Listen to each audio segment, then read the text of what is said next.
शिवतनय वरिष्ठं सर्वकल्याणमूर्तिं परशुकमलहस्ते शोभितं मोदकेन अरुणकुसुममालं व्यालबद्धोदरै च मम हृदयनिवासं श्रीगणेशं नमामि।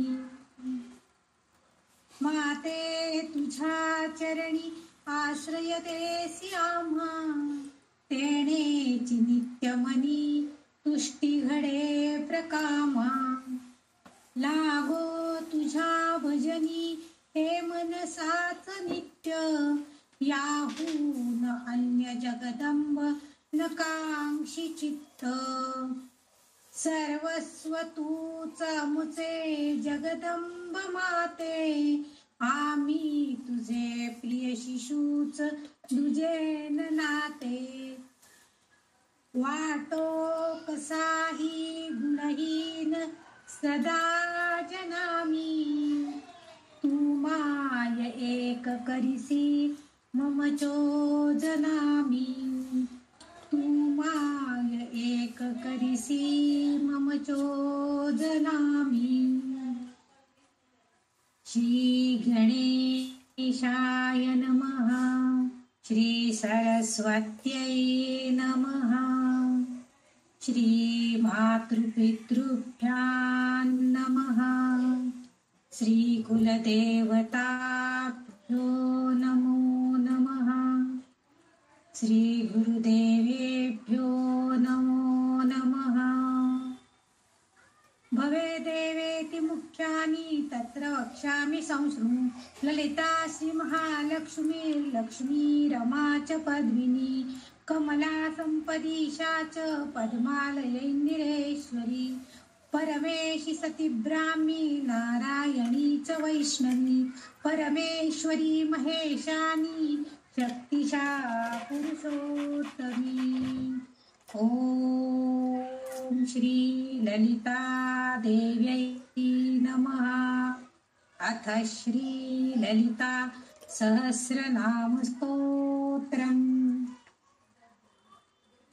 आज आपण ललिता सहस्रनामच्या स्तोत्रातल्या नामांचा अर्थ बघण्या अगोदर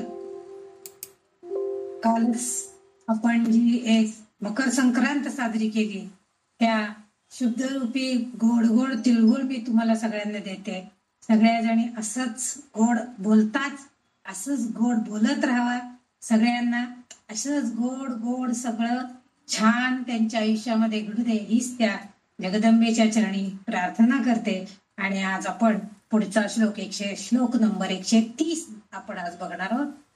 त्या 30व्या श्लोकामधल्या एक पहिलं नाम आपण परवा बघितलं होतं, ते नाव असं होतं इच्छाशक्ती ज्ञानशक्ती क्रियाशक्ती स्वरूपिणी असं नाव होतं।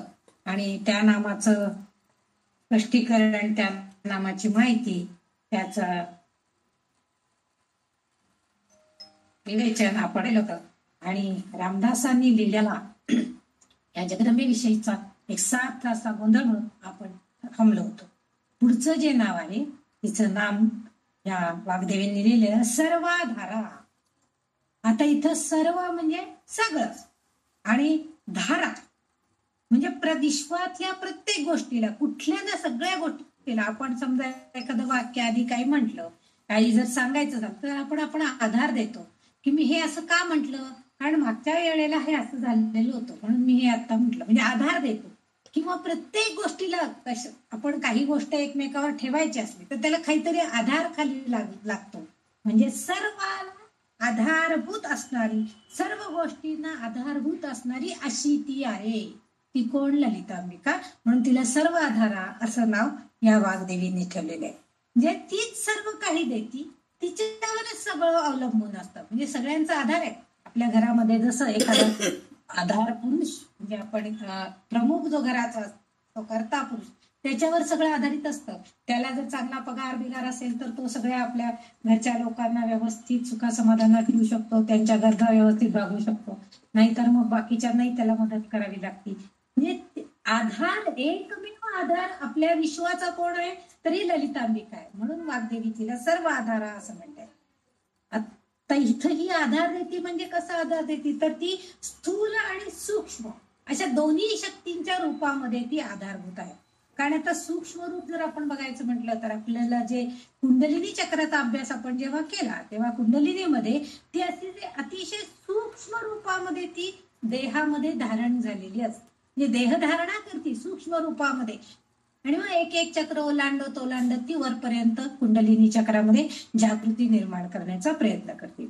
आणि दुसरं जे आहे ते स्थूल म्हणजे आपलं देहधारणा.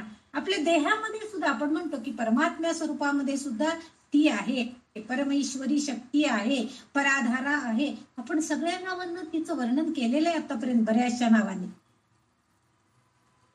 आणि ती सगळे आपल्या अंतर्गत आपल्या हृदयामध्ये बसलेली आहे. म्हणजे स्थूल आणि सूक्ष्म यामध्ये दोन टोक आहेत. स्थूल म्हणजे सगळ्यात मोठ्यात मोठं जे काय असेल ते सगळं, आणि सूक्ष्म म्हणजे कणातला अणू अतिशय छोटा भाग. ह्या दोन मध्ये म्हणजे अतिशय छोटा आणि अतिशय मोठं या दरम्यान जे जे म्हणून काय आहे त्या सगळ्यामध्ये तीच अस्तित्वात आहे. म्हणजे ती सगळ्याला आधारभूत आहे. हे सर्व तिच्याच द्वारे समर्थित होऊ शकतं. म्हणजे सूक्ष्म गोष्ट सुद्धा आपण तिच्या आधारावर समर्पित करतो. ती अस्तित्वात आहे याची जाणीव आपल्याला होते. स्थूल गोष्ट जरी असेल तरी सुद्धा त्याला सुद्धा तिचाच आधार आहे. तिच्या आधारेच आपण ती स्पष्ट करू शकतो. आणि म्हणून जे तीच त्याला सहाय्य करायची, तिच्याच द्वारे तिच्याच सामर्थ्याद्वारे आपण त्याचं स्पष्टीकरण करतो. ती सहाय्यकारी आहे प्रत्येक गोष्टीमध्ये. कारण का तर आपली जर समजा इच्छाशक्ती काही असेल तर त्यासाठी पाठिंबा देण्यासाठी इच्छाशक्ती, ज्ञान देण्यासाठी जी ज्ञानशक्ती, या सगळ्यामध्ये ती आपल्या बरोबर आहे. म्हणजे स्थूल रूपात आणि सूक्ष्म रूपात ती सगळीकडे आहे. म्हणून वाग्देवी म्हणतात की चराचरातील सर्व प्राणी मात्रांमध्ये ती सूक्ष्म रूपाने प्राणशक्ती प्रेरक, म्हणजे प्रत्येक जीवात्मा जो आहे त्याच्यामध्ये प्राणशक्ती आहे. ती प्राणशक्ती गेली की माणसाचं सदेह जो आहे आपण सचेतन शरीर जे आहे ते अचेतन होतं. आणि म्हणून प्राणशक्तीद्वारे ती स्थित आहे. म्हणजे तिचाच आधार आहे. प्राणशक्तीचा आधार घेऊन आपण आपलं देह धारण केलेलं आहे. सूक्ष्मातल्या सूक्ष्म कणापासून स्थूलापर्यंत सगळीकडे तिचाच आधार आहे. तिच्यावरच आपण अवलंबून राहतो. या दोन म्हणजे ती प्राणशक्तीद्वारे ती आपल्यामध्ये आहे. आणि या देहाला कृती करण्यासाठी म्हणजे देहाला ती सांगते की नाही आता तुला भूक लागली जेव, हे सांगायचं जे काय आहे ते सुद्धा सगळं ती आपल्याला ज्ञान करून देते. पोटामध्ये बाई माझ्या पोटात खड्डा पडला आणि मग आता लगेच जाऊन आपण आपल्याला भूक लागली म्हणून जेवतो. म्हणजे ही जी कृती आहे म्हणजे देहाला कृती करण्यास, जीवन जगण्यास आधारभूत असं ज्ञान देणं, शक्ती देणं, असं जे सगळं काही आहे ती सगळी आहे शक्ती कोणाची? ललिता मातेची. आणि म्हणून वाग्देवी तिला सर्वाधारा, सगळ्याला आधारभूत असणारी, तिच्यावरच सर्व काही अवलंबून आहे अशी असणारी आहे. म्हणून तिचं वर्णन त्यांनी ह्या शब्दामध्ये केलेलं आहे. तिला हे संबोधन वापरलेलं आहे. हा 659 नंबरचं नाम होतं तिचं. आता आपण 660 नंबरचं नाव बघणार आहोत. ते नाव असं आहे सुप्रतिष्ठा. सुप्रतिष्ठा. आता सु म्हणजे काय? चांगलं, उत्तम, स्थिर आहे, अचल आहे, असं सगळं जे आहे ते म्हणजे सु. आणि प्रतिष्ठा. प्रतिष्ठा म्हणजे पद, योग्यता, पात्रता. आपण म्हणतो ना हो काय प्रतिष्ठित आहे त्यांचं घराणं ना. आमच्या गावामध्ये अगदी लहान लहान गावांमध्ये एखादे सावकार असतात किंवा एखादे मोठे म्हणजे जमीनदार असे जे लोक असतात तर त्यांना प्रतिष्ठित व्यक्ती म्हणून आपण म्हणत असतो. म्हणजे त्यांची पद, त्यांची योग्यता त्या गावामध्ये मोठी असते. म्हणजे तसं हिचं नाव वाग्देवी ठेवतायत सुप्रतिष्ठा. आता बघा ललिता माता ही सर्व प्राणी मात्रांच्या अस्तित्वाचा पायाच आहे. मुळे आपण मागच्या नामामध्ये बघितलं, आधीच्या नामामध्ये आपण बघितलंच आहे. त्याच्या आधीच्या नावामध्ये आपण बघितलं की तिच्या इच्छेशिवाय ज्ञान शिकणं, कोणतीही कृती करणं हेही शक्य नाही. म्हणजे त्याही पलीकडं तिचं अस्तित्व आहे हे आपल्याला मान्य करावं लागतं. श्रीकृष्णाने भगवद्गीतेमध्ये 8व्या अध्यायात आपल्याला सांगितलंय. 20वा श्लोक म्हणतात की अव्यक्ताहून श्रेष्ठ असं दुसरं काही नाहीच आहे. म्हणजे जर सनातन अव्यक्त तत्व म्हणजे कोण आहे तर भगवंत आहे. म्हणजे भूत मात्रांचा नाश झाला तरीही तो आत्मा किंवा ते ज्ञान नाश पावत नाही. म्हणजे देहभूत अस्थिभूत होतोय. म्हणजे देह निघून जातो. देह नश्वर असल्यामुळे ते जाळतात, पुरतात, काही त्याचं होऊ शकतं, परंतु आत्मा जो आहे तो मात्र तसाच राहणार आहे. आणि आत्मा किंवा ती शक्ती म्हणजेच दैवी शक्ती आहे ती, पुरुषाची किंवा स्त्रीची असा काही त्याच्यामध्ये भेदभाव नाहीये. ती दैविक शक्ती जी आहे भगवंताचे सर्वोच्च निवासस्थान आहे. आणि एकदा का त्या परमात्म्याला ते निवासस्थान म्हणजे परमात्म्याच्या कृपेमुळे एकदा का ते निवासस्थान प्राप्त झालं की परमपदाला तो मनुष्य पोहोचतो. म्हणजे आपल्याला जर तेवढं ज्ञान प्राप्त झालं तर ते ज्ञान आपल्याला मिळतं. परमपदामध्ये आपण म्हणजे आता ते परमपद म्हणजेच काय, प्रतिष्ठित पद, प्रतिष्ठित जागा, प्रतिष्ठित स्थान, प्रतिष्ठित पात्रता, म्हणजे आपली योग्य पात्रता, योग्य ज्ञान, हे जर सगळं आपल्याला मिळालं तर आपण काय होतो, प्रतिष्ठित होतो. म्हणजेच आता पुढं इथं काय अपेक्षित आहे, वाग्देवींना हे अपेक्षित आहे की जर आपण जन्म घेतलेला आहे म्हणजे नश्वर देह असल्यामुळे आपलं काय होतं, देहनाश होतो, आपण पुन्हा जन्म घेऊन येतो आणि म्हणजे त्याला मुक्ती मिळते का सगळ्यांना नाही, पण मुक्ती हवी असेल तर मात्र काय करावं लागतं, ललिता मातेची परमशक्ती प्राप्त करून घ्यावी लागते आणि मगच आपल्या जीवनामध्ये आपल्याला सुप्रतिष्ठितता मिळते. संतांना, सज्जनांना आपण का बरं आज नावाजतो, त्यांचं लौकिक आपल्याला सगळ्यांना मान्य होतं, असे लौकिक पुरुष आपल्याला मिळतात सान्निध्यात यायला, असा सत्संग आपल्याला घडतो. हे सगळे जण कसे असतात तर ते सुप्रतिष्ठित असतात, त्यांची पात्रता, योग्यता असते. म्हणजे जीवनामध्ये जे काही चांगलं, जे उत्तम आहे, जे चिरंतन आहे ते स्थान त्यांना प्राप्त झालेलं असतं. म्हणजे त्यांचं ज्ञानाची पातळी ही मोठी असते आणि मग आपण म्हणतो की नाही हे सुप्रतिष्ठित व्यक्ती आहेत बरं का. अगदी बऱ्याच जणांचा उल्लेख करताना सुप्रतिष्ठित वक्ते आपल्याला लाभलेले आहेत वगैरे असं भाषणामध्ये आपण वर्णन करतो. म्हणजेच काय असतं की त्यांचा लौकिक त्या योग्य अशा भाषणासाठी, योग्य अशा वाचाशक्ती त्यांच्याकडे आहे, यासाठी आपण त्यांना मान्यता देत असतो. आपल्याकडं कुठल्याही देवदेवतांचं पूजन असलं तरी सुद्धा आपण म्हणतो की सुप्रतिष्ठितम अस्तु, त्या देवतेला आवाहन करतो आपण न्यास करतो, त्यांना आवाहन करतो, बोलवतो आणि त्याला सांगतो. साधं दिवा लावतो आपण पहिल्यांदा आणि त्या दिव्याला सुद्धा सांगतो की बाबा तू माझं सगळं हे कार्य, मी काय वाचन करते, काय होम करते, यज्ञ करते, हे सगळं होईपर्यंत हे तू, ही जी ज्योत मी आता लावलेली आहे ही सुप्रतिष्ठितम अस्तु, म्हणजे तू सुस्थिर राहा, म्हणजे तोपर्यंत तो दिवा शांत व्हायला नको, त्याला काही व्हायला नको, ही अपेक्षा आपल्याला असते. म्हणजे सुप्रतिष्ठित म्हणजे त्या देवदेवतांना सुद्धा त्यांच्या ज्या देवतेचं आवाहन करणार आहे, ज्या देवतेची आपण पूजा करणार आहोत त्याला आपण बोलावून म्हणजे स्थिरदायी, चिरकाल असं जे आहे ते आपल्याला सदैव हवं असतं. म्हणून आपण त्यांना सांगतो की तू सुप्रतिष्ठित राहा. त्याचं आवाहन केलं की त्या ह्याच्यामध्ये आता एखाद्या कलशामध्ये पाणी घालतात आणि त्याला वरुण देवताला सुप्रतिष्ठितम असतो, वरुण देवता योभ्या कम, म्हणजे या तुम्ही आणि याच्यामध्ये राहा, सुप्रतिष्ठित करून राहा, म्हणजे चिरकाल निरंतर तुमचं वास याच्यामध्ये असू दे.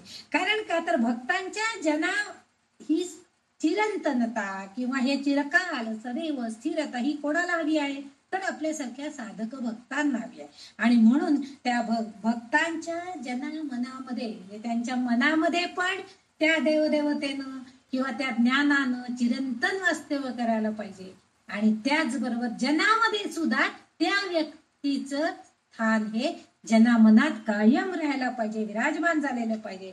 म्हणून वाग्देवी त्या ललिता देवीलाच विनंती करतायत की तिचे नाव सुप्रतिष्ठा आहे, म्हणजे वाग्देवीचंच नाव त्यांनी सुप्रतिष्ठा असं ठेवलंय आणि तिला त्या प्रार्थना करतायत की हे वाग्देवते तू चिरंतन चिरकाल भक्तांच्या हृदयात वास कर आणि त्यांच्याकडून योग्य ते कार्य, योग्य ते पात्रता त्यांना प्रदान कर, त्यांच्याकडनं योग्य कार्य करून घे, ही विनंती जणू काही वाग्देवता करतायत. म्हणून त्यांनी तिचं इथं नाव, तिचं संबोधन सुप्रतिष्ठिता असं ठेवलेलं आहे. आता याच्यानंतरच पुढचं जे नाव आहे ते नाव आहे 661 नंबर. 661 नामांमध्ये सद असद रूप धारिणी. आपल्याला सद म्हणजे काय तर कायम, सदैव चांगलं रूप, चांगलं सत्यता, हे सत्य म्हणजे चांगलं जे काय आहे ते, आणि असद म्हणजे काय अमंगल, असत्य, जे काय कायम नाही आहे, चंचल स्वरूपाचं आहे, असं म्हणजे असत. आता सद आणि असद रूपधारिणी, म्हणजे ती चांगलाही धारणा करते किंवा चांगलंही तिचं रूप आहे आणि असद रूप पण आहे, म्हणजे चंचल असणारं, अमंगल असणारं अशाही रूपामध्ये आहे. आपण श्री सुक्ताचा अभ्यास करताना सुद्धा आपण बघितले की मंगल आणि अमंगला अशा दोन्ही देवी, श्री देवता ही अमंगल रूपामध्ये सुद्धा आहे आपल्या घरामध्ये. म्हणून आपण म्हणतो की हे श्री देवते तू ये आणि अमंगल जी देवी आहे तिला तू बाहेर काढ, तिला म्हणजे तुझी एवढी स्थिरता माझ्या घरामध्ये येऊ दे की अमंगलता सगळी निघून जाऊ दे. म्हणजे ती अमंगल देवी सुद्धा आहे असं त्यांनी तिथं आपल्याला सांगितलेलं आहे. तसं ही जी ललितांबिका आहे ही तिच्या रूपामध्ये लक्ष्मी रूप आहे आणि लक्ष्मी चंचल आहे. मग ही चंचल आहे म्हणून तिला त्यांनी त्यावेळेस काय म्हटलं, अमंगल आहे का ती. पण ती येणारी लक्ष्मी जर चांगल्या कृत्यातून चांगल्या वाटेनं आलेली असेल तर ती नक्कीच स्थिर स्वरूपी राहणार आहे, कायम स्वरूपी राहणार आहे. पण भ्रष्टाचार करून मिळवलेली जर ती लक्ष्मी असेल तर ती नक्कीच चंचल असणार आहे, ती निघून जाणार आहे. म्हणून वाग्देवी सांगतायत की ती सद्रूपात असेल आणि असत रूपात आहे. जर कष्टमार्गाने काही मिळवलं तर चंचल निघून जाणार नाहीये, म्हणजे कष्टमार्गाने मिळवलं तर ते निघून जाणार नाही, त्याला चंचलता नाहीये, ते स्थिर आहे, कायम स्वरूप आहे, सत्स्वरूपी आहे, सत्य स्वरूपामध्ये आहे. आणि दुसरं ज्या मार्गानं म्हणजे आपण जर लगेच तात्पुरतं लगेच त्याचा प्रभाव पडायला पाहिजे, लगेच पैसा गोळा करायचा किंवा काय मिळवायचा प्रयत्न केलेला असेल तर ते मात्र असत मार्गाचा, वाईट मार्गाचा अवलंब करून आपण मिळवण्याचा प्रयत्न आहे. म्हणजे खोटी जर सर्टिफिकेट आपण मिळवलेले असेल तर ते आपल्याला चांगला पैसा कमवून देईल का, मिळालेला पैसा चांगला असणार आहे का, नाही. ते सर्टिफिकेट जर खोटे तर त्या ज्ञानावरती त्या डॉक्टरनं मिळवलेलं काय पैसा असेल तर तो योग्य असणारच नाही. म्हणजे असत मार्गाने येणारी ती लक्ष्मी आहे. म्हणून इथं वाग्देवी आपल्याला सांगतायत की कारण मानवी जीव जो आहे तो मुळात ब्रह्माची निर्मिती आहे. मानवाच्या मानवाचं म्हणजे जीव सृष्टी जेव्हा निर्माण झाली, या ब्रह्माने जेव्हा निर्माण केली ती म्हणजे ब्रह्मापासून एक जीव आला, मग दुसरा जीव, मग ते असं करत करत संपूर्ण विश्वाची निर्मिती झाली. विश्वामधले प्रत्येक गोष्ट सजीव असते आणि त्या सजीव असताना ते जे सुंदर सगळं जे काय आहे जर ब्रह्म म्हणजे, आणि तो ब्रह्म म्हणजे निर्माण करणारा जो आहे तो कसा आहे तर शिव, सत्य, सुंदर. शिव म्हणजे सगळं जे चांगलं आहे, कल्याणकारी आहे. तसं सत्य काय आहे, जे ज्याला कुठलीही बाधा नाहीये असं ते आहे, ते शुभ आहे, ते सत्य आहे. आणि सुंदर पण आहे ते. अशी आपल्या ब्रह्मांडामधल्या विश्वामधल्या प्रत्येक गोष्टीची निर्मिती झालेली आहे. आणि हे निर्माण करत असताना ही निर्मिती, ही ब्रह्मांड, ही सगळं शक्ती स्वरूपिणी आहे. आणि म्हणून शिव आणि शक्ती यांच्यामध्ये खरं तर कुठला भेदच नाही, कारण ते दोन्ही एकत्रच येतात. आणि जेव्हा सत्य आणि असत्य एकत्रच असतात, घडणारी प्रत्येक घटना, कुठल्याही घटनेला आपण बघा, म्हणजे आपण म्हणतो नाण्याला दोन बाजू आहेत, एक सत्याची एक असत्याची. किंवा आपण छपाकाटा म्हणतो, आपल्याला जर ते नाणं उडवून टॉस जिंकायचं असेल तर म्हणजे दोन बाजू आहेत त्याला, कुठली तरी एकाच आपल्याला विचार करावा लागतो. पण दोन्ही नाण्याच्या दोन्ही बाजूचा विचार करून जर सत्सद विवेक बुद्धीला स्मरून जर आपण काही गोष्टी अंमलात आणल्या तर आपण सत्याची कास धरतो. पण जेव्हा आपण दुसऱ्या बाजूचा विचारच करत नाही, असत्याच्या बाजूने जायला लागतो, तेव्हा मात्र आपली अधोगती झाल्याशिवाय राहत नाही. म्हणून प्रत्येक घटना ही एक तर सत्य असते किंवा असत्य असते, पण आपल्या दृष्टी दोषामुळं आपल्याला ती चांगली आहे का वाईट आहे ही कळते. आपण कशाच्या पाठीमागे जायचं ते आपण ठरवायचंय. कारण का, ब्रह्मज्ञान जे आहे, ह्या शक्ती स्वरूपिणी देवीनं जे ज्ञान निर्माण केलेलं आहे ते शाश्वत ज्ञान आहे. आणि शाश्वत आनंद देणारं जे ज्ञान आहे ते नेहमीच आपल्याला आनंददायी असतं, कायमस्वरूपी राहणारं असतं. आणि आपला जो देह आहे हा मुळात नश्वर आहे, तो काही शाश्वत नाहीये. मग नश्वरता हाच मुळात ज्याचा स्थायी भाव आहे, ज्या देहाचा, ते सर्व आपल्याला काही त्याच्याशी संबंध नाही असं समजून जे अव्यक्त स्वरूपामध्ये आहे, म्हणजे जे ब्रह्मस्वरूप आहे ते जाणण्याचा आपण प्रयत्न करायचा आहे. म्हणूनच सत आणि असत्य ह्या मानवाच्या धारणा शक्ती आहे. म्हणजे त्याला एकमेक म्हणजे आरशामध्ये आपल्याला दिसतं, आरशामध्ये आपल्याला आपली प्रतिमा दिसते, पण ती आपल्याला जशीच्या तशी दिसते, फक्त उलट बाजूने दिसते. म्हणजे उजव्या आपण डाव्या खांद्यावर पदर घेतो, आरशात बघितलं की आपल्याला उजव्या खांद्यावर पदर आलेला दिसतो. याचा अर्थ काय आहे की माणसाला आरशातील प्रतिमा स्वरूप म्हणजे सत्य आणि असत्य हे एकमेकाबरोबरच असतात, पण आपण कोणत्या मार्गाने जायचं हे मात्र आपण ठरवायचंय. सत्याची म्हणून ह्या विश्वामध्ये, या ब्रह्मांडामध्ये शिवशक्ती स्वरूपात जे विश्व निर्माण केलेलं आहे त्यातलं ब्रह्मज्ञान, शाश्वत ज्ञान आपल्याला मिळवण्याचा आपण प्रयत्न करायचा आहे. आणि ह्या जीवात्म्यामध्ये असणारं सत आणि असत्य असं जी धारणा शक्ती आहे ती एकमेकांची आरशातल्या प्रतिमेसारखी उलट असणारी प्रतिमा आहे. पण चैतन्य ब्रह्म जे आहे, जी माझी ललिता माता आपल्याला देणार आहे, चैतन्य शक्ती जी ती आपल्याला देते, ती जड जगत अशा त्या दोन्ही रूपामध्ये आहे. कारण ती चेतना रूपामध्ये आहे. तीच शक्ती आपलं जर शाश्वत आनंद आपल्याला नकोय, आपल्याला नुसतं तात्पुरता आनंद मिळायला बाजार त्याच्यामध्ये आपण जर समाधान मानत असू तर आपल्या मनात ज्ञान जे आहे जड ज्ञान आहे, तात्पुरतं आपल्याला ज्ञान झालं बाजूला, पुढे काही जायचं कारण नाही. पण ज्याला शाश्वत ज्ञानापर्यंत पोहोचायचे आहे ती व्यक्ती मात्र ललितांबिकेच्या अस्तित्वाची, चैतन्य शक्तीची, शाश्वत आनंदाच्या पाठीमाग लागते. म्हणजेच ती सत्याचा कास धरती, सत्यामध्येच असते आणि त्या मानवी देहाचं कल्याण झाल्याशिवाय राहत नाही. आणि ही ललितांबिका त्याच्यावरती सदैव कृपा करणारच असती. जरी सत्य आणि असत पाठोपाठ येत असले तरी सुद्धा आपण काय करायचं आहे याच्यासाठी मार्गदर्शन आपल्याला ललितांबिका करणार आहे. कारण तीच आपल्याला ते ज्ञान देणार आहे, काय चांगलं आणि काय वाईट. म्हणून इथं वाग्देवतेने सद असद रूप धारिणी असं तिचं स्वरूप आपल्याला हे संबोधन त्यांनी या ललिता सहस्रनाम स्तोत्रामध्ये वापरलेलं आहे. इथं आपल्याला हे लक्षात घ्यायचंय की आपल्याला जे चांगलं आहे तेच फक्त घ्यायचं आहे, दुसरं काही घ्यायचं कारण नाही. तिच्यातली जी चांगलं आहे ते आपल्याला घ्यायचंय आणि ते घेण्यासाठी शक्ती, चैतन्य शक्ती तीच ललिता माता देणार आहे. तिच्याकडेच ते सत्य आणि असत्य हे दोन्ही तिच्याकडेच आहे.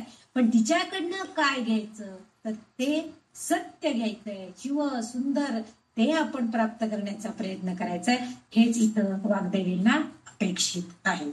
इथं आपला 130 नंबरचा श्लोक संपतोय. आता पुढचा 131 नंबरचा श्लोक आहे. 131 नंबरचा श्लोक असा आहे, अष्टमूर्ती ही अजाजैत्री लोकयात्रा विधायिनी एकाकिनी भूमरूपा निर्द्वैत्वा द्वैतवर्जिता. आता बघा, अष्टमूर्ती, आता ललिता मातेची अष्ट म्हणजे 8 आणि मूर्ती म्हणजे तिची वेगवेगळी स्वरूप, वेगवेगळी रूप.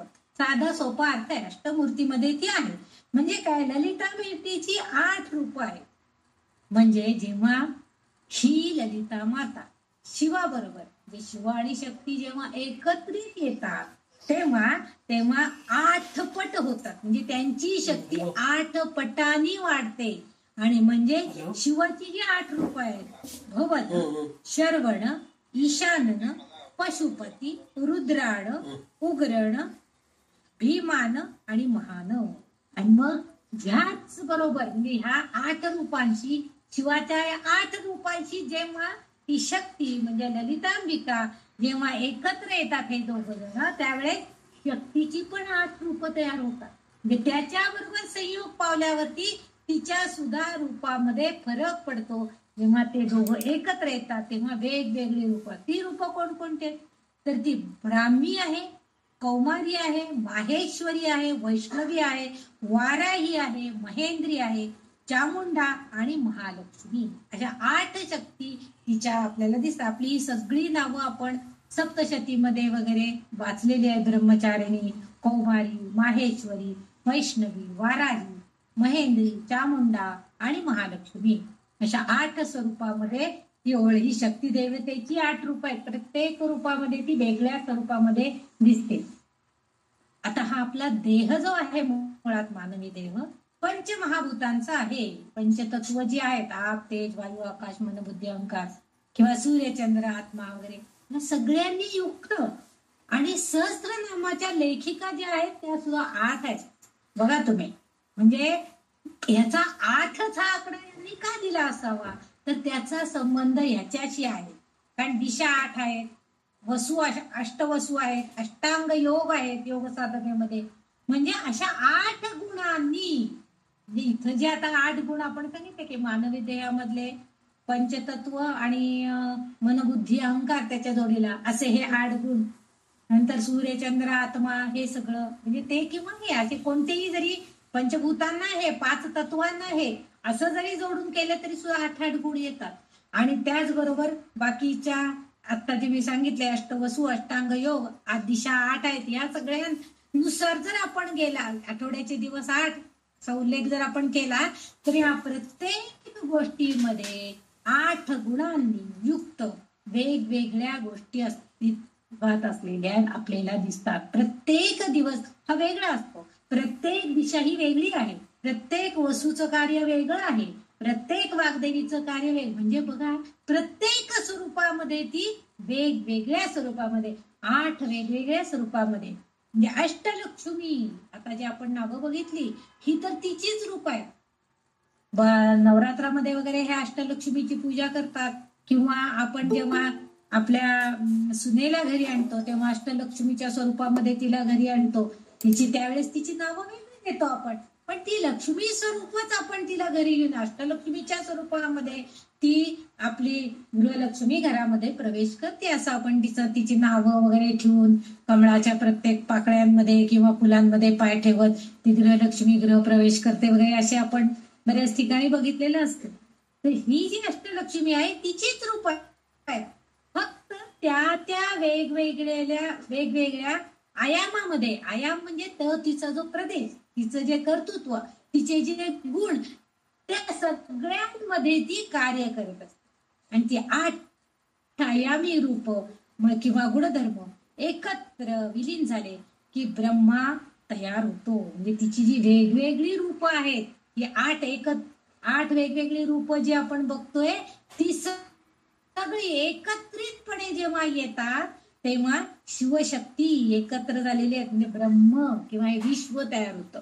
म्हणजे विश्वात्मक जी माया आहे, विश्वात्मक जी ही आपली ललितांबिकेचं रूप आहे, सर्वज्ञ किंवा सार्वभौम सत्ता असणारी किंवा सर्वज्ञ असणारी स्वामिनी, अशा स्वरूपामध्ये ती जेव्हा येते तर त्यावेळेस या सगळ्या 8 आयामांचं, म्हणजे 8 ज्या लक्ष्मी आहेत त्या सगळ्या देवतेंचं वेगवेगळे गुणधर्म, वेगवेगळी कार्य सगळे एकत्र येतात आणि ब्रह्म्यामध्ये ते, आणि हे सगळे एकत्र वेगवेगळे जेव्हा असतात तेव्हा 8 मध्ये विभागलेले असतात, आणि हे सगळे एकत्रितपणे जेव्हा आपण बघतो ते आपण ललितांबिकेमध्ये बघतो. म्हणजे अष्टपैलू असणारी अशी ती आहे, आणि ब्रह्म्यामध्ये हीच वेगवेगळी रूप आपल्याला बघत, म्हणजे ते सर्वव्यापी, तिचे जो सर्वव्यापी स्वभाव आहे त्याला अनुसरूनच हे आपल्याला दिसते की तिच्या स्वभावाला अनुसरून, तिच्या गुणांना अनुसरून तिचीच ही वेगवेगळ्या प्रकारची रूप एकेका गुणधर्मानुसार आपल्याला 8 स्वरूपामध्ये बघायला मिळतात. म्हणून तिला त्यांनी अष्टमूर्ती असं वाग्देवींनी नाव दिलेलं आहे. म्हणजे तिथं फक्त तिचं स्वरूप वेगळं आहे, तिचं आयाम म्हणजे आवाका, तिचं जे प्रदेश आहे तो वेगळा, पण तिथं तिचंच कार्य चालतं. तिच्यामध्ये या ललितांबिकेकडे असणारे सगळे गुणधर्म तिच्यात पण आहेत. पण म्हणून ललितांबिका वेगळी नाहीये, तर ललितांबिका त्या सगळ्यांमध्ये आहे आणि तिच्यामध्ये या सगळ्या जणी आहेत.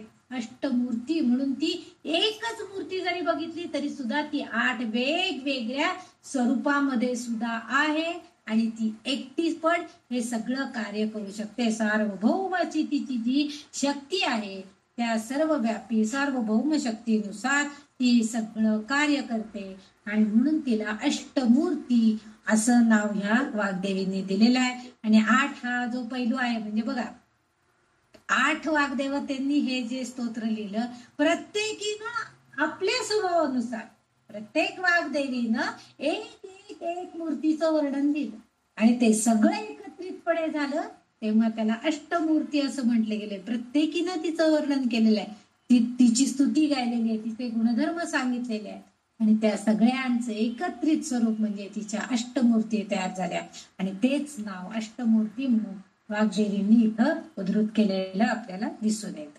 पुढचं जे नाव आहे या सहस्रनामामधलं ते आहे अजा जैत्री. अज म्हणजे अज्ञान आणि अजा म्हणजे मेंढी आणि जैत्री म्हणजे विजय. अज हा अजन्मा किंवा ईश्वर अशा अर्थानं सुद्धा आहे. अजा म्हणजे मेंढी असा पण अर्थ आहे आणि अज म्हणजे अज्ञान असा पण अर्थ आहे आणि जैत्री म्हणजे मात्र विजय म्हणजे अज्ञानावर विजय मिळवणारी अजा जैत्री असं तिचं नाव आहे. म्हणजे ज्या ती आपल्या भक्तांना अशासाठी मदत करते, अरे भक्ताला सांगते ती की अरे तुझ्याकडे जे अज्ञान आहे, तुला जे माहित नाहीये, तुला जे ज्ञान संपादन करायचंय त्यासाठी मी मदत करणार आहे, त्यासाठी मी तुला मार्गदर्शन करेन आणि त्या अज्ञानावरती तुला जय मिळवायचं आहे आणि तेव्हाच आपल्याला प्रवृत्ती होते, आपण ते ज्ञान प्राप्त करून घेण्याचा प्रयत्न करतो. आता आपल्याला इतके दिवस सहस्रनामाच्या नामांचा अर्थ आपल्याला माहित नव्हता, पण तिचीच कृपा, तिनेच आपल्याला प्रवृत्त केलं की नाही यामध्ये ते काय आहे तुला समजून घ्यायचंय ना, की मी कशी आहे, मी काय आहे, मग अर्थ जाणून घे म्हणजे तुला कळेल. म्हणजे त्याच्यावर विजय मिळवण्यासाठी तीच मार्गदर्शक आहे म्हणून ती अजा जैत्री या नावानं इथं उल्लेख झालेला आहे. म्हणजे अज्ञानाचा तिची मूर्ती, ती ज्ञानाची मूर्ती आहे, तिच्यामध्ये अज्ञानाचा लवलेशही तिच्याकडे नाही व तिच्याकडे नाहीच आहे आणि ती आपल्या भक्तांना सुद्धा तोच प्रयत्न करते की तुम्हीही तशाच विजयी व्हा, तुमचं सुद्धा अज्ञान सगळं जाऊ दे आणि ज्ञानाचा खजिना, ज्ञानाचं भांडार तुमच्याकडे येऊ दे, हीच तिची अपेक्षा आहे. आपल्या सजीव प्राणी, निसर्गातील प्राणी पक्षी किंवा पृथ्वीतील घटक यांचं प्रतिनिधित्व ती करते. पण मनुष्य म्हणजे ती सगळीकडे आहे, पण मनुष्य जर अज्ञानी असेल तर ते काय करतात म्हणजे विश्वामध्ये प्रत्येक घटकामध्ये ती आहे हे आपल्याला माहिती आहे. मग आता निसर्ग हे प्राणी पक्षी त्यांच्या ह्याच्यानुसार त्यांचं कार्य सगळीकडे चालू असतं, पण मनुष्य प्राणी हा कसा आहे की अज्ञानी जर असेल, त्याला आपलं देह नश्वर आहे, आत्मा अमर आहे, तो अजिंक्य आहे किंवा अजन्म आहे, त्या ईश्वराला आपण प्राप्त हे अज्ञान आहे त्याच्यासाठी. असा मानव जन्म जर असेल तर तो काय करतो, त्याची इंद्रिय त्याला जगाकडे ओढत असतात. म्हणजे इंद्रियांचं कार्य फक्त त्याला माहित असतं, म्हणजे ऐहिक उपभोगामध्येच तो आनंदाने राहतो, आनंद त्याच्यातच मानतो, तोच खरा आनंद आहे असं त्याला वाटत असतं. पण जेव्हा ही ललितांबिका त्याला ज्ञानाची ओळख करून देते तेव्हा चांगलं काय वाईट काय यातील भेद करण्याची क्षमता त्या साधक भक्ताला प्राप्त होते आणि ललिता माता भक्तांना तीच गोष्ट प्रदान करते, तेच ज्ञान प्रदान करते आणि विजयी सुद्धा बनवते. म्हणजेच तिनं अविद्येला सुद्धा तिनं जिंकलेला आहे आणि आपल्याला सुद्धा, आपल्या साधक भक्तांना सुद्धा जिंकायला मदत केलेली आहे. म्हणून तिचं इथं वाग्देवी अजा जैत्री असं नाव उल्लेख करताना दिसतात. आपण तिच्या ह्या नावातनं हेच लक्षात घ्यायचंय की मानवी जीवन जगताना ऐहिकतेकडं जास्त न झुकता पारमार्थिक म्हणजे लौकिक अर्थानं आपण देह जगायचा आहे, ऐहिक उपभोग घ्यायचे आहेत, पण पारमार्थिक दृष्ट्या आपण अध्यात्माकडे जास्तीत जास्त वळायचं आहे. आपलं अज्ञान संपूर्ण आपल्याला ज्ञान प्राप्त करून घ्यायचंय. शाश्वत आनंद काय आहे ते लक्षात घ्यायचंय आणि त्यासाठी ललिता मातेची कृपा आपल्याला व्हायला पाहिजे आणि म्हणून तिचं हे अजा जैत्री नाव आहे. हे आपण स्मरण करायचंय की ज्या योगे आपल्याला चांगलं ज्ञान प्राप्त होईल आणि आपण ह्या अज्ञानावरती ज्ञानाचा विजय प्राप्त करून घेऊ शकू, हीच अपेक्षा वाग्देवींना इथं आहे. पुढे जे आहे नाम 664 नंबरचं आहे लोकयात्रा विधायिनी. आता लोकयात्रा म्हणजे काय, प्रवास. लोकयात्रा म्हणजे आपण करतो तो प्रवास, जीवन प्रवास, प्रत्येक जीवात्म्याचा असणारा चालणारा प्रवास. विधायिनी आता विधान म्हणजे विधायिनी म्हणजे आपण काय याचा अर्थ काय करतोय की योग्य ती विधायिनी आहे म्हणजे योग्य प्रकारे मदत करते. आपलं जीवन जगत असताना आपल्याला ती योग्य प्रकारे जीवनाचा प्रवास करत असताना हे भौतिक जगामध्ये हा शरीर प्रवास करायला सुरू करतं. लहान बाळ बघा त्याला लगेच कळतं आपल्याला भूक लागली, जन्माला आल्याबरोबर करून लगेच त्याला थोडस मध बी चाटला की चुटू लगेच मध चोखून ते बाळ पुढं प्रवास म्हणजे त्याचा प्रवास सुरू होतो. शारीरिक दृष्ट्या त्याचा प्रवास सुरू झाला, जीवन प्रवास सुरू झाला. मग त्याला हळूहळू कळतं की हे हाताने पकडायला पाहिजे, हे हाताने ओढायला पाहिजे. म्हणजे हा जसा त्या लहान बालकाला लगेच तसं आपल्या देहाला हा प्रवास, शरीराचा जो प्रवास आहे, जगाचा जो प्रवास आहे तो सुरू होतो. कारण जन्म झाला, निर्मिती झाली की पुढे पालन पोषण कृती हे सगळं घडायलाच लागतं. कारण जन्माला आल्यावरती तिची जबाबदारी आहे. ललितांबिकेनं आपल्याला जन्माला घातलं, समजा निर्मिती केली आपली, मग हा जीव जन्माला आलाय म्हटलं त्याचं पालन पोषण व्हायला पाहिजे. मग आपोआप ती आई त्या मुलाला दूध देते, मग काहीतरी भरवते, त्याचे चांगले लाड करते, त्याचं चांगलं पालन पोषण व्हायची व्यवस्था करते. हे सगळं कसं काय होतंय तर लोकयात्रा विधायिनी म्हणजे आपली योग्य प्रकारे मदत करते. कुणाची नाही. एखाद्या दुर्दैवानं समजा एखाद्या लहान मुलाची जन्मतःच आई गेली तरी सुद्धा त्याचं पालन पोषण कुणाच्या ना कुणाच्या द्वारे दोन कोणतरी उभं राहतं, मावशी येते, आत्या येते, आजी येते आणि त्या लहान मुलाचं पोषण होत राहतं. म्हणजे त्याचा जो जीवन प्रवास आहे त्या शरीराचा प्रवास आहे तो चालूच राहतो. पालन पोषणाची घडी चालूच राहते. कुठं नष्ट होतं ते मृत्यूनच फक्त ते नष्ट होत. पण हे सतत घडत असतं. आज एका रूपात आहे, उद्या दुसऱ्या रूपात. म्हणजे जन्मलेला जो आत्मा आहे मृत्यू पावला की काय होतं, आपण मृत्यू पावलं की नष्ट होतो, पण देह नष्ट होतो. पण हे काय होतं, आपलं देह नष्ट जरी झाला तरी सुद्धा आपला आत्मा मात्र अमर असल्यामुळं तो मात्र पुन्हा जन्म घेऊन येतो, पुन्हा त्याचा प्रवास सुरू होतो. म्हणजे म्हणून अशी जी आपल्या शारीरिक म्हणजे देहाची जी यात्रा आहे त्या यात्रेमध्ये ती योग्य प्रकारचं मदत करते. म्हणजे समजा मागच्या जन्मामध्ये त्याला आईचं सुख मिळालं नसेल तर ह्या जन्मामध्ये तो चांगल्या अशा आईच्या पोटी जन्माला घालतो की जी आई खूप त्याचं चांगलं, ती घरातच आहे, कुठं नोकरी करायला कुठं जात नाही, 24 तास आई बरोबर राहील, अशा मातेच्या उदरी त्याला जन्माला घालतो. ही जी गोष्ट आहे म्हणजे त्या शरीराच्या प्रवासामध्ये देहाच्या प्रवासामध्ये ही ललितांबिका नक्कीच आपल्याला मदत करते आहे. म्हणून तिला त्यांनी लोकयात्रा विधायिनी. आता ही लोकयात्रा म्हणजे देहाची यात्रा म्हणजे प्रवास. म्हणजे आपण जो जीवन प्रवास जन्म घेऊन आलेलो आहोत म्हणजे आपला जीवन प्रवास चालूच होतोय आणि त्या जन्म प्रवासामध्ये ती आपल्याला सहाय्यभूत होते. कारण विश्वाचा सिद्धांतच आहे की काय तर निर्मिती पोषण आणि विघटन. विघटन झालं, प्रलय झाला. विश्वाचा जर प्रलय होऊ शकतो तर देहाचा प्रलय म्हणजे अंत येणारच आहे ना. पण त्यानंतर पुन्हा आपण मृत्यू आत्मा देह हे ह्यापैकी फक्त काहीच आत्मे असे असतात अपवादात्मक असतात की त्या आत्म्यांना पुन्हा देहरूपामध्ये येतात म्हणजे घेत नाही, पुनर्जन्म ते घेत नाही, त्यांना मुक्ती मिळते. आणि म्हणून ते त्यावेळेस ते काय करतात, जो यात्रा प्रवास त्यांचा चालू असतो शरीराचा देहाचा त्यावेळेस ते मुक्तीचा मार्ग निवडतात, आध्यात्मिक मार्ग निवडतात, परमार्थाचे मध्ये जास्तीत जास्त आपलं जीवन व्यतीत करतात आणि मग तिथं अनंत रूपामध्येच ते विलीन होतात. म्हणजे त्या परमात्म्याच्या अनंतामध्येच ते विलीन होतात, त्यांना पुनर्जन्म होत नाही. आत्मा मात्र समजा दुसरा जर असेल त्याचा आध्यात्मिक प्रगती एवढी झालेली नसेल तर तो आत्मा मात्र फक्त स्वर्गलोक भूलोक इथं थोडा काळ राहून त्याच्या पाप पुण्याच्या जोखालेख्यानुसार त्याला थोडंफार मिळतं आणि पुन्हा पुनर्जन्म घेऊन तो जन्म येतो.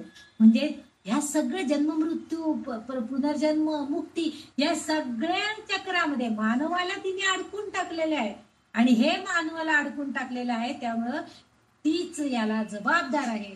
म्हणूनच वाग्देवता आपल्याला सांगते की तीच सगळे घडवून आणते की पुन्हा पुन्हा जन्म आणि मृत्यू हे सगळं तीच घडवून आणते आणि मग ह्यालाच ती जबाबदार आहे. म्हणून त्या तिचं नाव संबोधतात की लोकयात्रा विदायिनी अशी ती आहे, असं तिचं वर्णन इथं त्यांनी केलेलं आहे. पुढचं जे नाव आहे 665 नंबरचं नाव आहे एकाकिनी. आता एका आपण म्हणतो ती काय एकाकी आहे म्हणजे काय, तर एकटी आहे, एकाकिनी म्हणजे पण ती दैवी शक्ती स्वरूपामध्ये एकटी कार्य करणारी आहे. तिला एकाकिनी का म्हटले, इथं एकाकिनी आहे म्हणजे ती एकटी आहे, तिला कोणी सोबत नाही म्हणून ती एकटी पडली असा अर्थ नाहीये. तर दैवी शक्ती स्वरूप असताना ती एकटी कार्य करणारी आहे असं ह्या एकाकिनी इथे या शब्दात आहे. म्हणजे सृष्टीमध्ये जेव्हा जन्म मृत्यू किंवा जन्म पालन पोषण विघटन हे सगळे ह्या तिन्ही क्रिया घडत असतात, तेव्हा ही ललितांबिका एकटीच निर्मितीच आहे. आपण तर बघितलंच आहे की आपल्या आज्ञाचक्रामध्ये ती त्या बालकाचं त्या शिशूचं कसं रक्षण करत असते, म्हणजे तीच कार्य करते.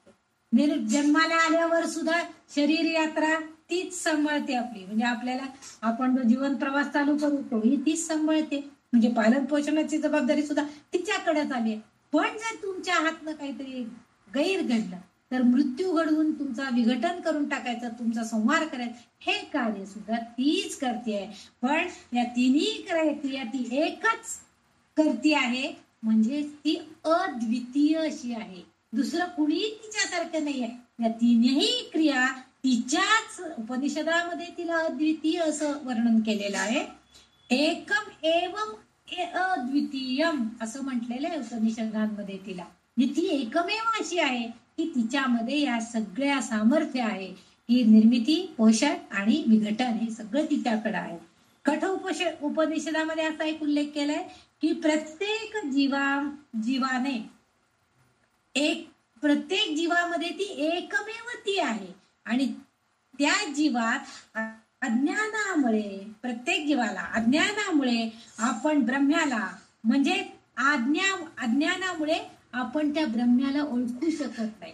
पण एकाकिनी आहे त्यामुळे ती आपल्याला त्यासाठी मदत करते. तिचं एकाकिनी नाव दिलेलं आहे कारण ती सगळं जाणती आहे, तिच्याकडे दैवी शक्ती आहे, त्यामुळे ती काय करते, ती आपल्याला मदत करते असं उपनिषदामध्ये सांगितलंय.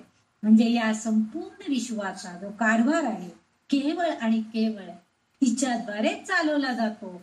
कोणत्याही गोष्टीचं ज्या असतात त्या ती प्रत्यक्ष किंवा अप्रत्यक्षपणे, प्रत्यक्ष पण ती काही गोष्टी करत असते आणि काही गोष्टी अप्रत्यक्षपणे सुद्धा त्याच्यावर नियंत्रण करत असते.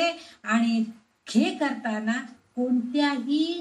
कुठल्याही गोष्टीची कृती करताना तुला दुसऱ्या व्यक्तीचा सल्ला घेणे याची तिला कधी गरजच वाटत नाही, कारण ती सार्वभौम आहे, स्वायत्त आहे, तिच्याकडे सगळं आहे, ती एकाकिनी आहे, एकमेव देवी शक्ती तिच्याकडे आहे, अद्वितीय आहे. आणि म्हणून मग आपोआपच ती सगळं स्वतः करत, कारण या त्रैलोक्याचा संपूर्ण कारभार, ती विश्वाचा कारभार, विश्वाच्या चालीने विश्वाचा सगळं कारभार करणारी ती आहे. असं असताना आपोआपच ती काय करते, ती एकटी आहे असं आपल्याला वाटतं, पण ती निर्णय घेऊन कामाचा एकटी जरी असली तरी सुद्धा विश्वाचा कारभार कसं नियंत्रण करते, स्वतः निर्णय घेते, कुणाकुणावर कामं सोपवून देते आणि तो त्याचा पाठपुरावा करते की ह्यानी हे काम व्यवस्थित केलंय की नाही. ही योगिनींना वगैरे नेमून दिलेलं आहे बघा तुम्ही, काय आपण अभ्यास केला तेव्हा आपल्याला कळलेलं आहे की त्या योगिनींच्या द्वारे, या अष्टदेवतेंच्या द्वारे ती काय करते, त्यांच्या त्या देवदेवतांकडून इष्टदेवतांकडून ते सर्व कार्य घडवून आणते, करून घेते, निर्णय ती घेते, पण अंमलबजावणी इतरांकडून करून घेते आणि इतर त्या सगळ्यांनी ते अंमलात आणतात. म्हणजे ती एकटी जरी असली, ती करत जरी असली तरी ती करून मात्र दुसऱ्याकडनं घेते. म्हणून स्वाग्देव देवता म्हणतात की ती एकाकिनी आहे, एकटी आहे. एकटी असा अर्थ नाही, तिच्यामध्ये अनेकांची शक्ती असणारी ती एकाकिनी, एक आणि अनेकिनी असं, एक आणि अनेक असं एकत्रित असणारी ती एकाकिनी आहे. म्हणून प्रत्यक्ष ती सदैव, आणखीन एक गोष्ट म्हणजे ती इथं सदैव शिवाबरोबर असती आणि म्हणून ती शिवरूप होते. आणि ती शिवरूप होते आणि भूमा म्हणजे अनेक रूपात ती सामावलेली आहे. आता पुढचं नाव तिचं भूमरूपा त्यांनी दिलेलंच आहे आपल्याला. म्हणजे अनेक शिवाबरोबर जेव्हा ती असते तेव्हा तिची अनेक रूप आपल्याला बघायला मिळतात. मागच्या एका नावामध्ये आपण बघितलं होतं की अष्टमूर्तीमध्ये त्यांनी सांगितलं ती शिवाबरोबर एकत्र आली, दोघ जण एकत्र आले की त्यांची वेगवेगळी कार्य करायला सुरुवात होती, त्यांची नावं पण वेगवेगळी दिलेली आहेत. म्हणून शिवस्वरूप जेव्हा ती होते तेव्हा त्या प्रत्येक रूपामध्ये ती सामावलेली आहे आणि म्हणूनच ती एकाकिनी नाहीये तर ती अनेकांमधली एक होत राहते आणि म्हणून तिला एकाकिनी असं नाव या वाग्देवींनी दिलेलं आहे. पुढचं जे नाव आहे ते म्हणजे भूमरूपा. भूरूपा असं सुद्धा म्हणतात. ती भौमा म्हणजे ब्रह्मामध्ये म्हणजे ती अनंत. भूमा म्हणजे भूमा याचा अर्थ अनेक रूपात ती आहे. म्हणजे मगाशी जे सांगितलं की अनेक रूपात शिवाबरोबर असताना ती अनेक रूप धारण करते आणि त्यावेळेस तिला भूमा असं नाव पडलेले. अनेक रूपात ती सामावलेली असताना ती भूमा आहे, अनेक आहेत आणि म्हणूनच इथं भूमरूपा असा उल्लेख आलेला आहे. म्हणजे ती अनंत आहे. अनंत म्हणजे ज्याला अंत नाही असं, अनेक किती त्याला म्हणजे मोजदाद न करणारी एवढी तिची शक्ती आहे किंवा ती त्या रूपामध्ये आहे, अनेक रूपात आहे, अनंत आहे आणि ह्या सगळ्या बरोबर ती आनंदही देते. ती शाश्वत आनंदही आहे. ती नुसती रूप घेऊन गप्प बसत नाहीये तर ती आपल्या भक्तांनाही आनंद देते आणि आपण स्वतःही आनंदित राहण्याचा प्रयत्न करते.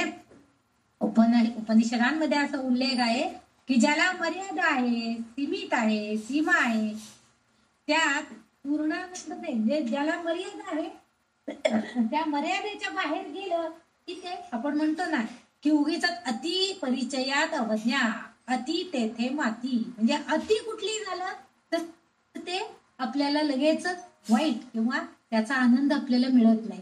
परंतु इथं मात्र ती त्या मर्यादेच्या पलीकडे, तिला सीमा नाहीये, अपरिमित अमर्याद असं तिचं रूप आहे. पण तिथं मात्र ती पूर्णानंद देते आहे. हे तिचा आनंद जो आहे तो पूर्णानंद आहे, ती तिथं आपल्याला देते. जे तिचं अनंत असं रूप आहे त्याचं स्वरूप जर आपण समजून घेतलं साधकांनी तर त्यात आनंद आणि आनंदच आहे. आणि या अशाश्वत आनंदाच्या प्राप्तीसाठी आपण काय करायला पाहिजे तर आपण ध्यान करायला पाहिजे आणि हे ध्यान आपल्याला शाश्वत आनंद मिळवून देण्यासाठी नेहमीच मदत करतो.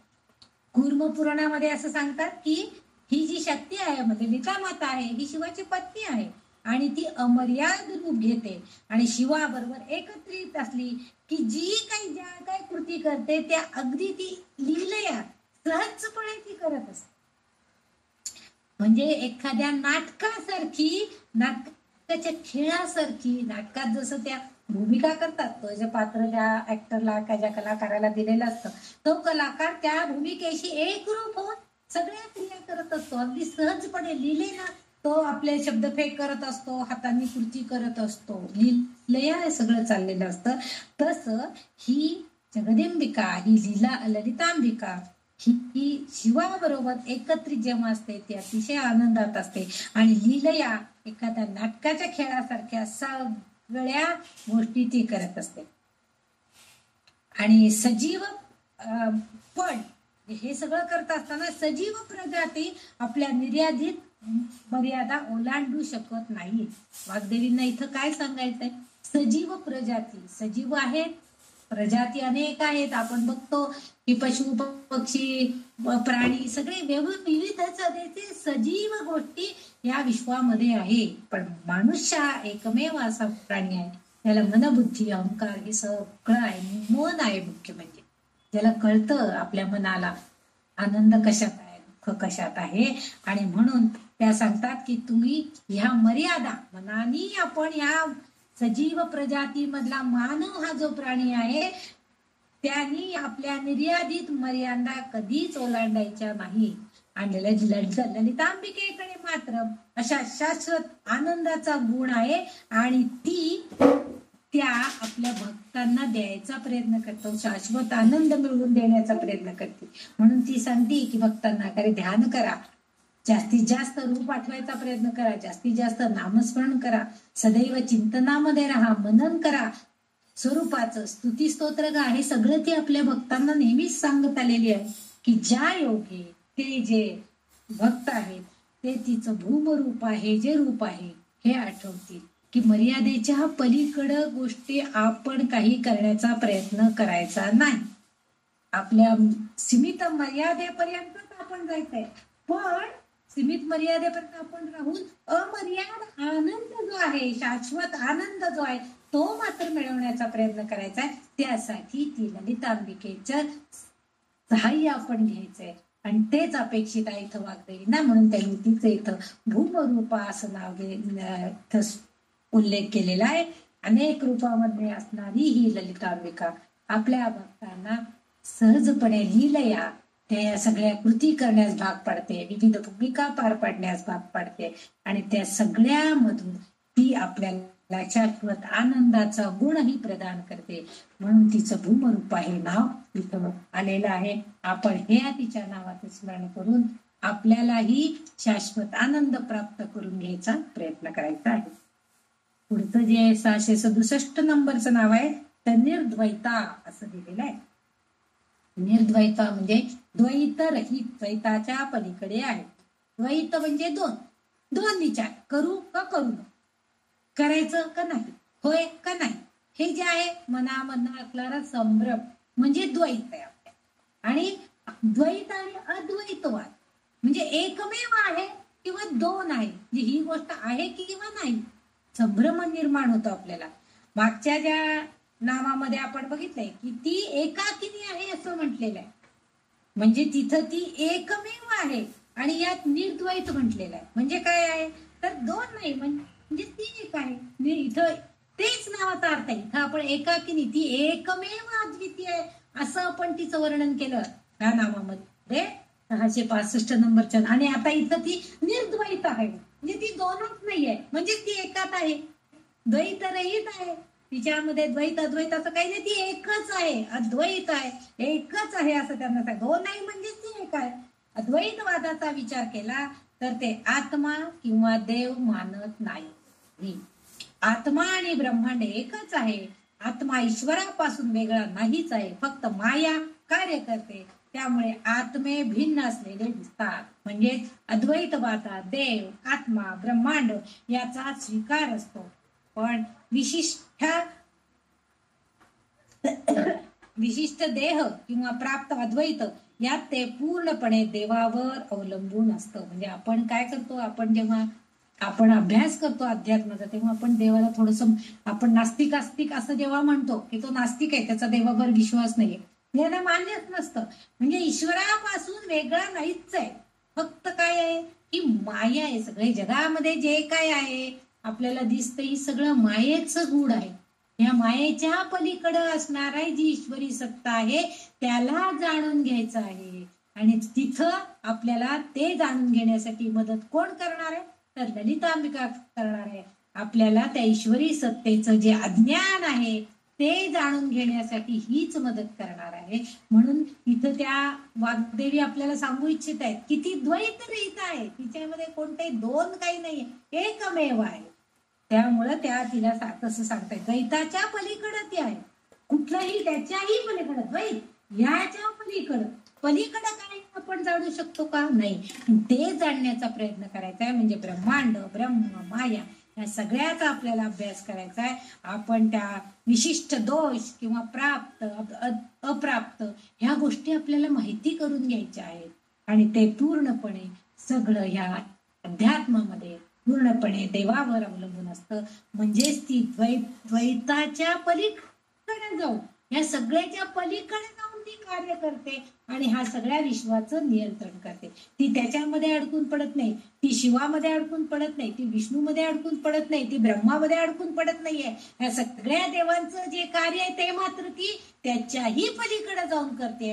याचा अर्थ ते सगळेजण तिच्यामध्ये सामावलेले आहेत. म्हणजेच ती एकाकी आहे, द्वैत रहित आहे. दोन किंवा विभाग हा भाग तिच्याकडे नाहीच आहे, त्याच्याही पलीकडे आहे ती. विष्णूची शक्ती, तिची शक्ती एक, ती पलीकडे गेली. ब्रह्माची शक्ती, तिची शक्ती एकत्र झाली, त्याच्याही पलीकडे ती आहे. शिवशक्तीच्या पलीकडे, म्हणजे त्या सगळ्यांच्या पलीकडे जाऊन या विश्व नियंत्रणाचं कार्य ती एकाकीपणानं करते. हेच आपल्याला पुन्हा मागच्या एकाकिनी नावासारखं तिथं सुद्धा तिचं कार्य विश्व नियंत्रणाचं ती एकटी त्याच्याही पलीकडे जाऊन द्वैत रहित होऊन करते, हे सांगण्याचा प्रयत्न वाग्देवींनी केलेला आहे. पुढचं जे नाव आहे ते आहे 668 नंबरचं नाव आहे द्वैत वर्जिता. द्वैत इथं पण साधारण तसाच अर्थ आहे. पुन्हा द्वैत म्हणजे दोन आणि वर्जित म्हणजे वर्ज्य करणे, नसणे किंवा काढून टाकणे, न स्वीकारणे, याच्या पलीकडं असा अर्थ तिथं आहे. आता इथं ललिता माता द्वैत रहित आहे, आपण मग मागच्या पहिली आधीच्या नावामध्ये वेगळं. आणि द्वैत तत्वज्ञान जे आहे म्हणजे ब्रह्मज्ञान किंवा आत्मज्ञान, यांना ती भिन्न म्हणजे यांना आपण भिन्न मानतो. ललिता माता द्वैत रहित आहे आपण मागच्या नावात समजून घेतो. आणि द्वैत तत्व जे आहे ते ब्रह्मज्ञान किंवा आत्मज्ञान यांना वेगवेगळं मानतं. म्हणजे आत्मा आणि ब्रह्म हे वेगवेगळे आहेत, हे ज्ञान वेगळं आहे असं ते मानत असतात. परंतु ब्रह्मज्ञान द्वैत विरहितच आहे आणि सर्व सजीव प्राणी केवळ आणि केवळ ललिता मातेचीच प्रतिबिंबात्मक रूप आहे. त्यामुळे साधक भक्ताला आत्म्याची ओळख होणार नाही असं आत्मसाक्षात्कारही होणार नाही. कारण ललिता माता एकाच वेळी का आत्मसाक्षात्कार आपल्याला लगेच होत नाही हो? आपल्याला वाटलं समजा आपण थोडासा अध्यात्माचा अभ्यास केला, ब्रह्मज्ञान प्राप्त करायचा प्रयत्न केला, तिचं ध्यान धारणा केली, लगेच आपल्याला आत्मसाक्षात्कार व्हायला पाहिजे. ब्रह्मज्ञान म्हणजे काय ते सगळं लगेच करायला पाहिजे. पण तसं का होत नाही? कारण ललिता माता एकाच वेळी ब्रह्मज्ञान आणि आत्मज्ञान साधकाला प्रदान करते, प्रदान करू शकत नाही. म्हणजे एक जेव्हा तुम्हाला ब्रह्मज्ञान मिळवायचं आहे त्यावेळेस आत्म्याचं ज्ञान सुद्धा करून, म्हणजे ब्रह्मांडामध्ये जे ज्ञान आहे, ब्रह्म्याचं जे ज्ञान आहे, त्याचे कर्तृत्व शक्ती जी आहे, निर्मिती, पालन, पोषण वगैरे, ते तुम्हाला जाणून घ्यायचंय की त्याच्याही पलीकडे असणारं आत्मज्ञान, आत्मस्वरूपाचं, आत्मा म्हणजे काय आहे त्याचं ज्ञान तुम्हाला करून घ्यायचंय. हे तुम्हाला आधी कळलं पाहिजे. आणि ह्या दोन्हींचं ज्ञान एकाच वेळी ती नाही सांगू शकत, म्हणून ती द्वैताच्या पलीकडे ते वर्जित करते. ती साधकाला ते स्वीकारू देत नाही. एक काहीतरी तू शिक, ब्रह्मज्ञान प्राप्त करून घे, आपोआप तुला आत्मज्ञान प्राप्त होईल. कारण देहाचं जेव्हा आपण विसर पडेल आपल्याला, तेव्हा आपल्याला आपोआप ब्रह्मज्ञान, आत्मज्ञान, ते आत्मा आपल्या हृदयामध्ये आहे, अंतर्गत भागामध्ये आहे, देहामध्ये आहे, याचं आपोआपच ज्ञान प्राप्त होणार. कारण ते दोन्ही परत एकातच आहेत, एकाकिनी आहे ती. आणि म्हणून इथं ह्या वाग्देवींनी तिचं नाव द्वैत वर्जिता, म्हणजे तिला नसणं, स्वीकारणं, न स्वीकारणं, ह्याच्या पलीकडे ती आहे असा अर्थ त्यांनी लावून टाकला. ती द्वैत वर्जिता आहे म्हणजे दोनामध्ये ती दोन वर्ज करते. जे दोघांना दोन गोष्टी एकाच वेळेस सांगते, एकच सांगते असं त्यांना अपेक्षित आहे. पण आपल्याला एक प्राप्त जरी झालं तरी सुद्धा आपल्याला दुसऱ्याचं आपोआपच थोडं आपलं अज्ञान दूर होतं आणि आपल्याला ते ज्ञान मिळतं. कारण ललिता मातेची कृपा आपल्या साधक भक्तांवर येते असा अर्थ इथं असावा असं मला वाटलं, म्हणून मी ते.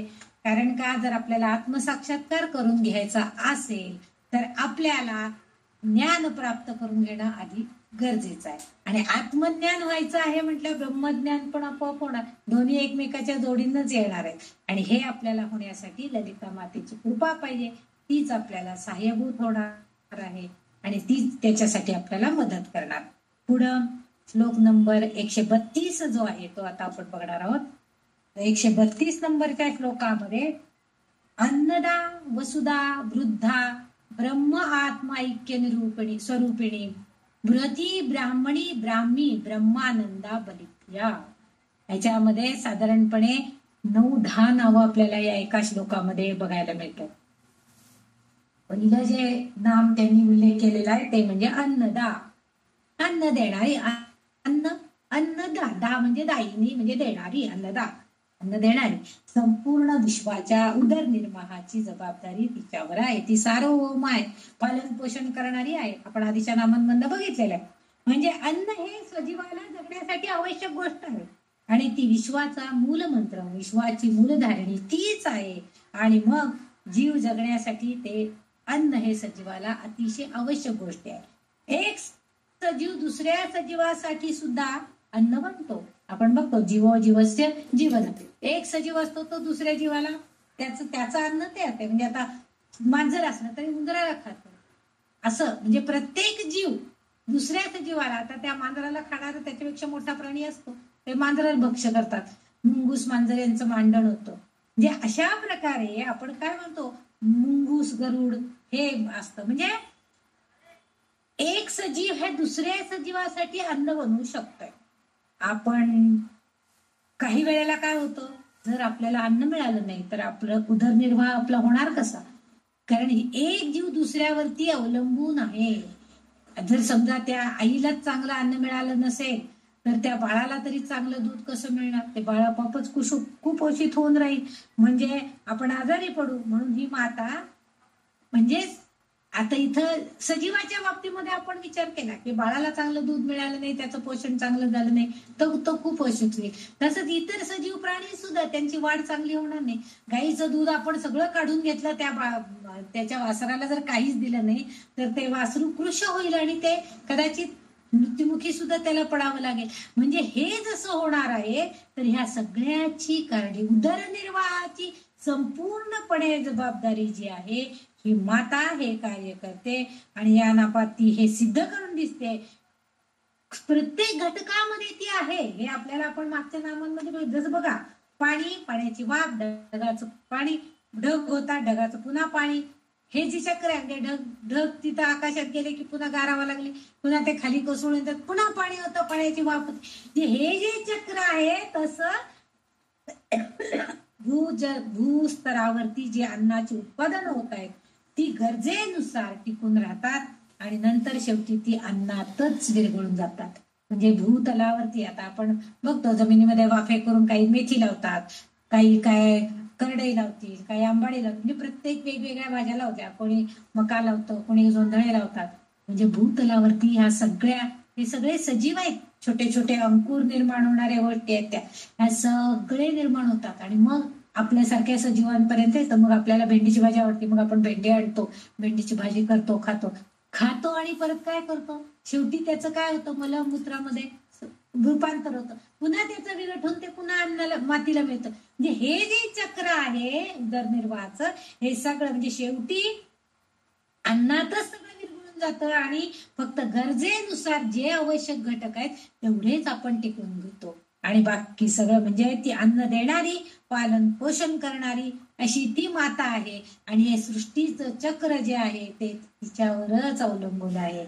जसं जीवोजीवस्य जीवनम आहे तसंच आपण सुद्धा, आपल्याला सुद्धा सांभाळणारी ही ललिता माताच आहे.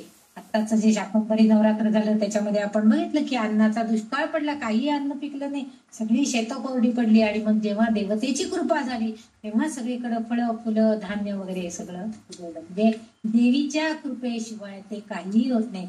दुष्काळ पडला तर आपल्याला प्रश्न येतो की आता काय खायचं, अन्न नाही, शेतामध्ये धान्यच उगवून आलेलं नाही.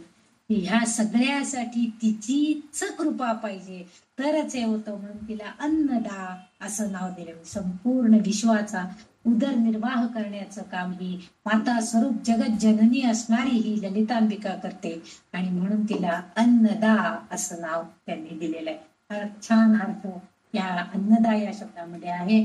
आणि ती ललितांबिका तेच कार्य प्रत्येक करते. आपण जसं गृहिणी अन्नपूर्णेचं काम करून आपल्या घरामध्ये असणाऱ्यांना सगळ्यांच्या उदरनिर्वाहाचा कारभार बघतो, तसं संपूर्ण जगाचा कारभार ही एकमेव अद्वितीय अशी ही ललितांबिका करते. तिचं जे नाव आहे 670 नंबरचं नाव आहे ते आहे वसुधा. आता इथं वसू म्हणजे मौल्यवान धातू, दगड या प्रकारची संपत्ती. म्हणजे मग आता आपण रत्न वगैरे हे सुद्धा दगडच एक प्रकारचा. आपल्याला जर हे रत्न माहित नसलं तर आपण तो फेकून देणार दगड. म्हणजे ही जी आहे मौल्यवान वस्तू म्हणजे उत्कृष्ट, चांगलं, परोपकारी असं. आणि वसुधा दा म्हणजे देणारी आहे. आता हा दगड वसू म्हणजे दगड असा अर्थ जर आपण घेतला तर उत्कृष्ट असं दगड स्वरूपामध्ये काय जे सगळं चांगलं आहे ते ती आपल्याला देते, असा शब्दचा अर्थ आपण लिहू शकतो. म्हणजे इथं उपनिषदांमध्ये वगैरे असं उल्लेख केलेला आहे की ती चांगल्यात चांगली जी संपत्ती आहे ती संपत्ती प्राप्त करण्यासाठी आपल्याला ती तेवढी शक्ती प्रदान करते. कारण ही जर आपल्याला काय करायचं आहे, आपल्याला हे तिने देह दिलेला आहे आता, आणि हा देह दिल्यावरती देहाला सोडून तिथं आतमध्ये असणाऱ्या आत्मज्ञान आपल्याला प्राप्त करून घ्यायचं आहे आणि त्या आत्म्याचं ध्यान केलं पाहिजे. म्हणजे जन्मरहित शाश्वत असं जे ज्ञान आहे, जे आध्यात्मिक ज्ञानाचं बळ वाढवून आपण ते ज्ञान, शाश्वत आनंद प्राप्त करण्याचा प्रयत्न करायचा आहे. आणि त्यासाठी इतरही अनेक मार्ग आहेत. आणि वसू म्हणजे इतरही अनेक अर्थ वस्तू या शब्दामध्ये आहे की चांगलं काय आहे, परोपकारी काय आहे. 8 प्रकारचे वैदिक देवता आहेत. निसर्गदत्त घटनेचं प्रत्येक पैलूचं प्रतिनिधित्व हे वसू हा शब्द करतो. म्हणजे निसर्गदत्त घटना आहेत. आपण पृथ्वी, आप, तेज, वायू ह्या सगळ्या काय आहेत. पहिल्यांदा अग्नी कसा निर्माण झाला असेल माहित नाही, पण दगडावर दगड घासला, लाकडावर लाकूड घासलं गेलं तर ठिणगी पडते आणि अगदी उत्पन्न होतो. ही क्रिया आपल्याला माहिती आहे. परंतु ह्या ज्या निसर्गदत्त घटना आहेत ह्या सगळ्याला प्रत्येक पैलूचं प्रतिनिधित्व ही वसुधा म्हणजे आमची ललितांबिका करते. कारण तीच ते सगळं देते. बघा मगाशी सांगितलं पाण्याचं चक्र सांगितलं, पाण्याची वाफ, वाफेचा ढग, ढगाचं पुन्हा पाणी, आणि ती आपल्याला ते पाणी देते. तसं आता सांगितलं अग्नी कुठंतरी वणवा पेटतो आणि मग आपल्याला आग लागलेली दिसते. मग जिथं जास्त वणवे कुठं पेटतात, गंधकाचं प्रमाण जिथं हवेमध्ये जास्त आहे, ज्या झाडांच्या जवळपास आहे, ज्या दगडांमध्ये आहे त्या दगडांमध्ये लगेच पेट घेतला जातो. हे आपल्याला ज्ञान होतं. म्हणजे निसर्गदत्त घटनांच्या प्रत्येक पैलूचं प्रतिनिधित्व ही करत असते. आता वरुण देवता जी आहे ती पाण्याचं प्रतिनिधित्व करते. ऊर्जा देवता जी आहे ती अग्नीचं प्रतिनिधित्व करते. अशा प्रकारे 8 वसू ज्या आहेत, विष्णू पुराणामध्ये सुद्धा 8 वसूंचा उल्लेख केलेला आहे. आप, ध्रुव, सोम, चंद्र, धारा, अनिल आणि वारा, अनला किंवा पावक आणि अग्नी, प्रत्युषा म्हणजे पहाट आणि प्रभास म्हणजे प्रकाश. अशा प्रकारे धन देणारी व रत्ने प्रदान करणारी आहेत. म्हणजे वसू या नावाला अष्टवसू जे म्हटलेलं आहे ते वसू विष्णू पुराणामध्ये या 8 वसूंचा उल्लेख आहे. आणि ते काय देतात तर मौल्यवान दगड. आता इथं मौल्यवान दगड म्हणजे बघा की मी सांगितलं की मौल्यवान धातू म्हणजे आपल्या शारीरिक किंवा आपल्या आत्म्याला शांती देण्यासाठी, आनंद देण्यासाठी जे योग्य आहे, जे परोपकार करून जे चांगलं होणार आहे, योग्य काय असेल ते उत्कृष्टातलं उत्कृष्ट असं मौल्यवान गोष्टी, त्याचं ज्ञान, त्याची माहिती किंवा ती संपत्ती, ती संपत्ती, मग ती ज्ञानाची असू दे, शारीरिक असू दे, आर्थिक असू दे, मानसिक असू दे, ती संपत्ती ती आपल्याला प्रदान करण्याचं कार्य करते. म्हणजे धन देणारी चांगले रत्न प्रदान करते ती आपल्याला, म्हणजे आपल्याला चांगल्या गोष्टी देण्याचा प्रयत्न करते. आणि म्हणून तिचा उल्लेख त्यांनी वसुधा असा केलेला आपल्याला दिसून येतो. तसं पुढचं जे नाव आहे 671 नंबरचं, त्याचं नाव आहे वृद्धा. आता वृद्धा म्हटलं की आपल्याला लक्षात येतं वृद्ध माणूस आपण कोणाला म्हणतो, जे वयानं जास्त झालेले आहेत त्यांना आपण वृद्ध असं म्हणतो. म्हणजे पण ते नुसते वयाने जास्त झालेले नसतात, त्या अनुभवाने ज्येष्ठ आणि जुने आहे.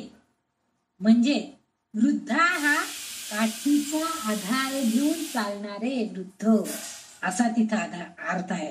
म्हणजे काठीचा आधार घेऊन चालणारे ज्येष्ठ किंवा जे अनुभवाने ज्येष्ठ आहे असे जुने लोक किंवा जुने जे आहे त्या सगळ्याला त्याने वृद्धा असं नाव दिलेलं आहे. म्हणजे अशी व्यक्ती की जी अनुभवी आहे, श्रेष्ठ आहे, ज्ञान तिच्या जवळ आहे, म्हणजे तिचा जन्म अशी व्यक्ती आहे की त्या व्यक्तीचा जन्म संभाव्य रूपात झालेला आहे. कधी ती पुरुषही असते, कधी ती स्त्री असते. म्हणजे स्त्री रूपामध्ये पण ती अनुभवाने श्रेष्ठ होऊ शकते, पुरुष रूपामध्ये म्हणजे. तर लहान मुलगी ही स्त्री आहे, लहान मुलगी ही आहे. म्हणजे बघा, ही एकच ललितांबिका कोणकोणत्या रूपात दिसली आपल्याला? ती कधी कधी लहान बालिकेच्या स्वरूपामध्ये, लहान मुलीच्या रूपात आपल्याला बघायला मिळते. कधी कधी स्त्री आदिशक्तीच्या स्वरूपामध्ये ती बघायला मिळते. मूल प्रकृतीच्या मध्ये म्हणजे लहान मुलांमध्ये सुद्धा ती आपल्याला बघायला मिळते. म्हणजे तीच प्रथम जन्माला आलेली आहे. कोण आलेली आहे जन्माला? ललितांबिका. म्हणजे तीच या पृथ्वी तलावरती प्रथम उत्पन्न निर्मिती झालेली आहे. आणि आपल्याला माहितीच आहे की जीवसृष्टीची निर्मिती होताना तीच एकमेव साक्षरी आहे. म्हणजे तीच वृद्ध आहे ना, तीच सगळ्यात जुनी आहे, तिलाच सगळं माहिती आहे, तीच सगळं जाणणारी आहे. म्हणजे तीच वृद्धा म्हणून आपल्याला ओळखतात. म्हणजे तिलाच वृद्धा असं संबोधन यांनी दिलेलं आहे.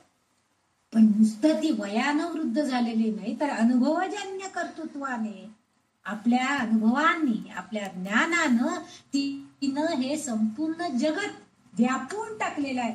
सगळीकडे जगातल्या चराचरातल्या प्रत्येक गोष्टीमध्ये ती आहे. जगातल्या प्रत्येक स्वरूपामध्ये ती विस्तारलेली आहे.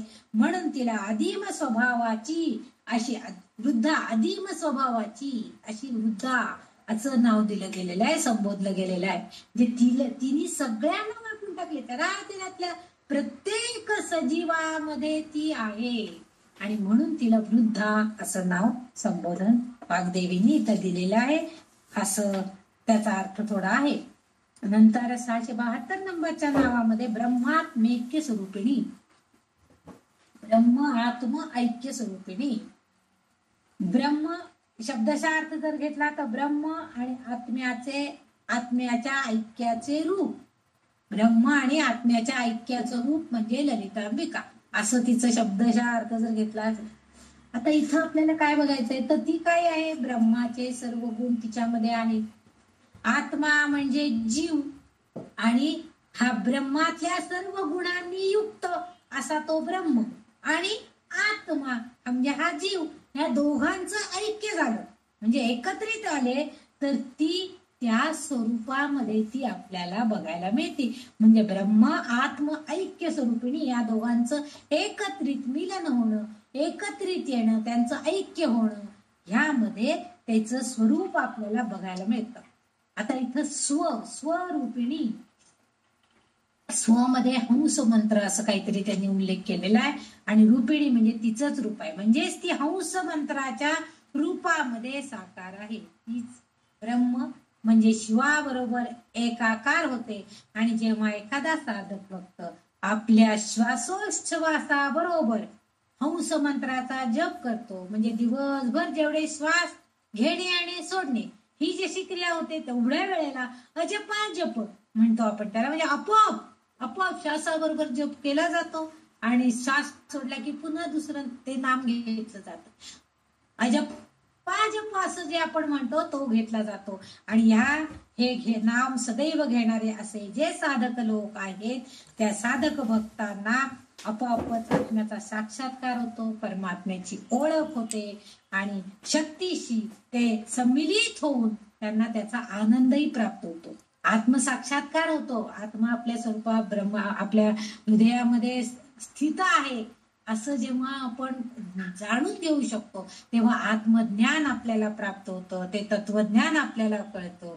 आणि म्हणजेच या विश्वामध्ये आनंददायी असणारी ती अद्वैत तत्वज्ञान सांगणारी, ब्रह्मास्मी असं म्हणणारी, मीच ब्रह्म आहे हे जाणणं, हे जेव्हा त्या साधकाला कळतं, त्याची साधना इथं संपुष्टात येते. म्हणजे इथं त्या साधकाची साधना संपते. कारण त्याला आता सगळं कळलेलं असतं, तो द्वैत रहित होऊन जातो. त्याला आता काही बाकीचं नको असतं, फक्त शाश्वत आनंद आणि त्या ब्रह्म्याचं ज्ञान, हे एवढंच त्याला तिथं हवं असतं आणि ते त्याला मिळतं. म्हणून इथं त्यांनी म्हटलेलं आहे की जेव्हा ब्रह्म आणि आत्मा एकत्रितपणे कार्य करतात, तेव्हाही ते जप करतात, नामसाधना करतात, तेव्हा आपापच तो साधक त्याच्याही पलीकडे जाऊन शाश्वत ज्ञान मिळवण्याचा प्रयत्न करतो. आणि इथं ही ललितांबिका त्या स्वरूपामध्ये ब्रह्मात्मैक्य स्वरूपिणी या रूपामध्ये त्या साधकाला मदत करते आणि त्या शक्तीशी सम्मिलित होऊन म्हणजे ललितांबिकेकडे असणारी जी दैवी शक्ती आहे ती त्या साधकाला प्राप्त होते आणि त्या दैवी शक्तीशी जेव्हा त्याची एकरूपता होते तेव्हा आपोआपच तो निजा आनंदामध्ये रमतो, ब्रह्मानंद त्याला प्राप्त होतो आणि तो शाश्वत आनंद मिळाला की त्याची जी साधना आहे ती तिथं संपते, कारण तो आपलं देहाचा त्याला विसर पडतो आणि तो ब्रह्मानंदामध्ये सदैव मग्न होतो. म्हणजे त्याला जर समजा जीवन संपवायचं असेल तर त्याला मुक्तीही मिळू शकते आणि म्हणून इथून तिचं नाव ब्रह्मात्मैक्य स्वरूपिणी असं वाग्देवतेंनी उल्लेखलेला आहे. पुढचं जे आहे बृहती, बृहत म्हणजे मोठे आकार, मोठं वर्तुळाकार, कारण पृथ्वी गोल आहे म्हणतात म्हणून त्यांनी वर्तुळाकार मोठा वर्तुळ म्हणजे बृहत असा अर्थ त्यांनी दिलेला आहे.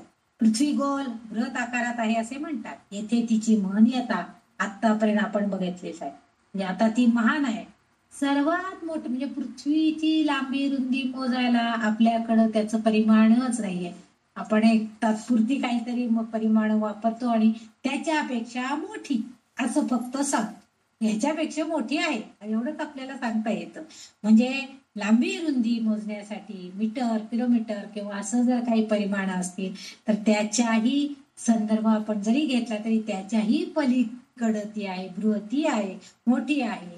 सर्वात मोठ्यात मोठी महान असणारा वर्तुळाकार गोल, बृहती आकारामध्ये गोलाकार आकारामध्ये असणारा वर्तुळ म्हणजे ती आणि त्या स्वरूपामध्ये ती आहे.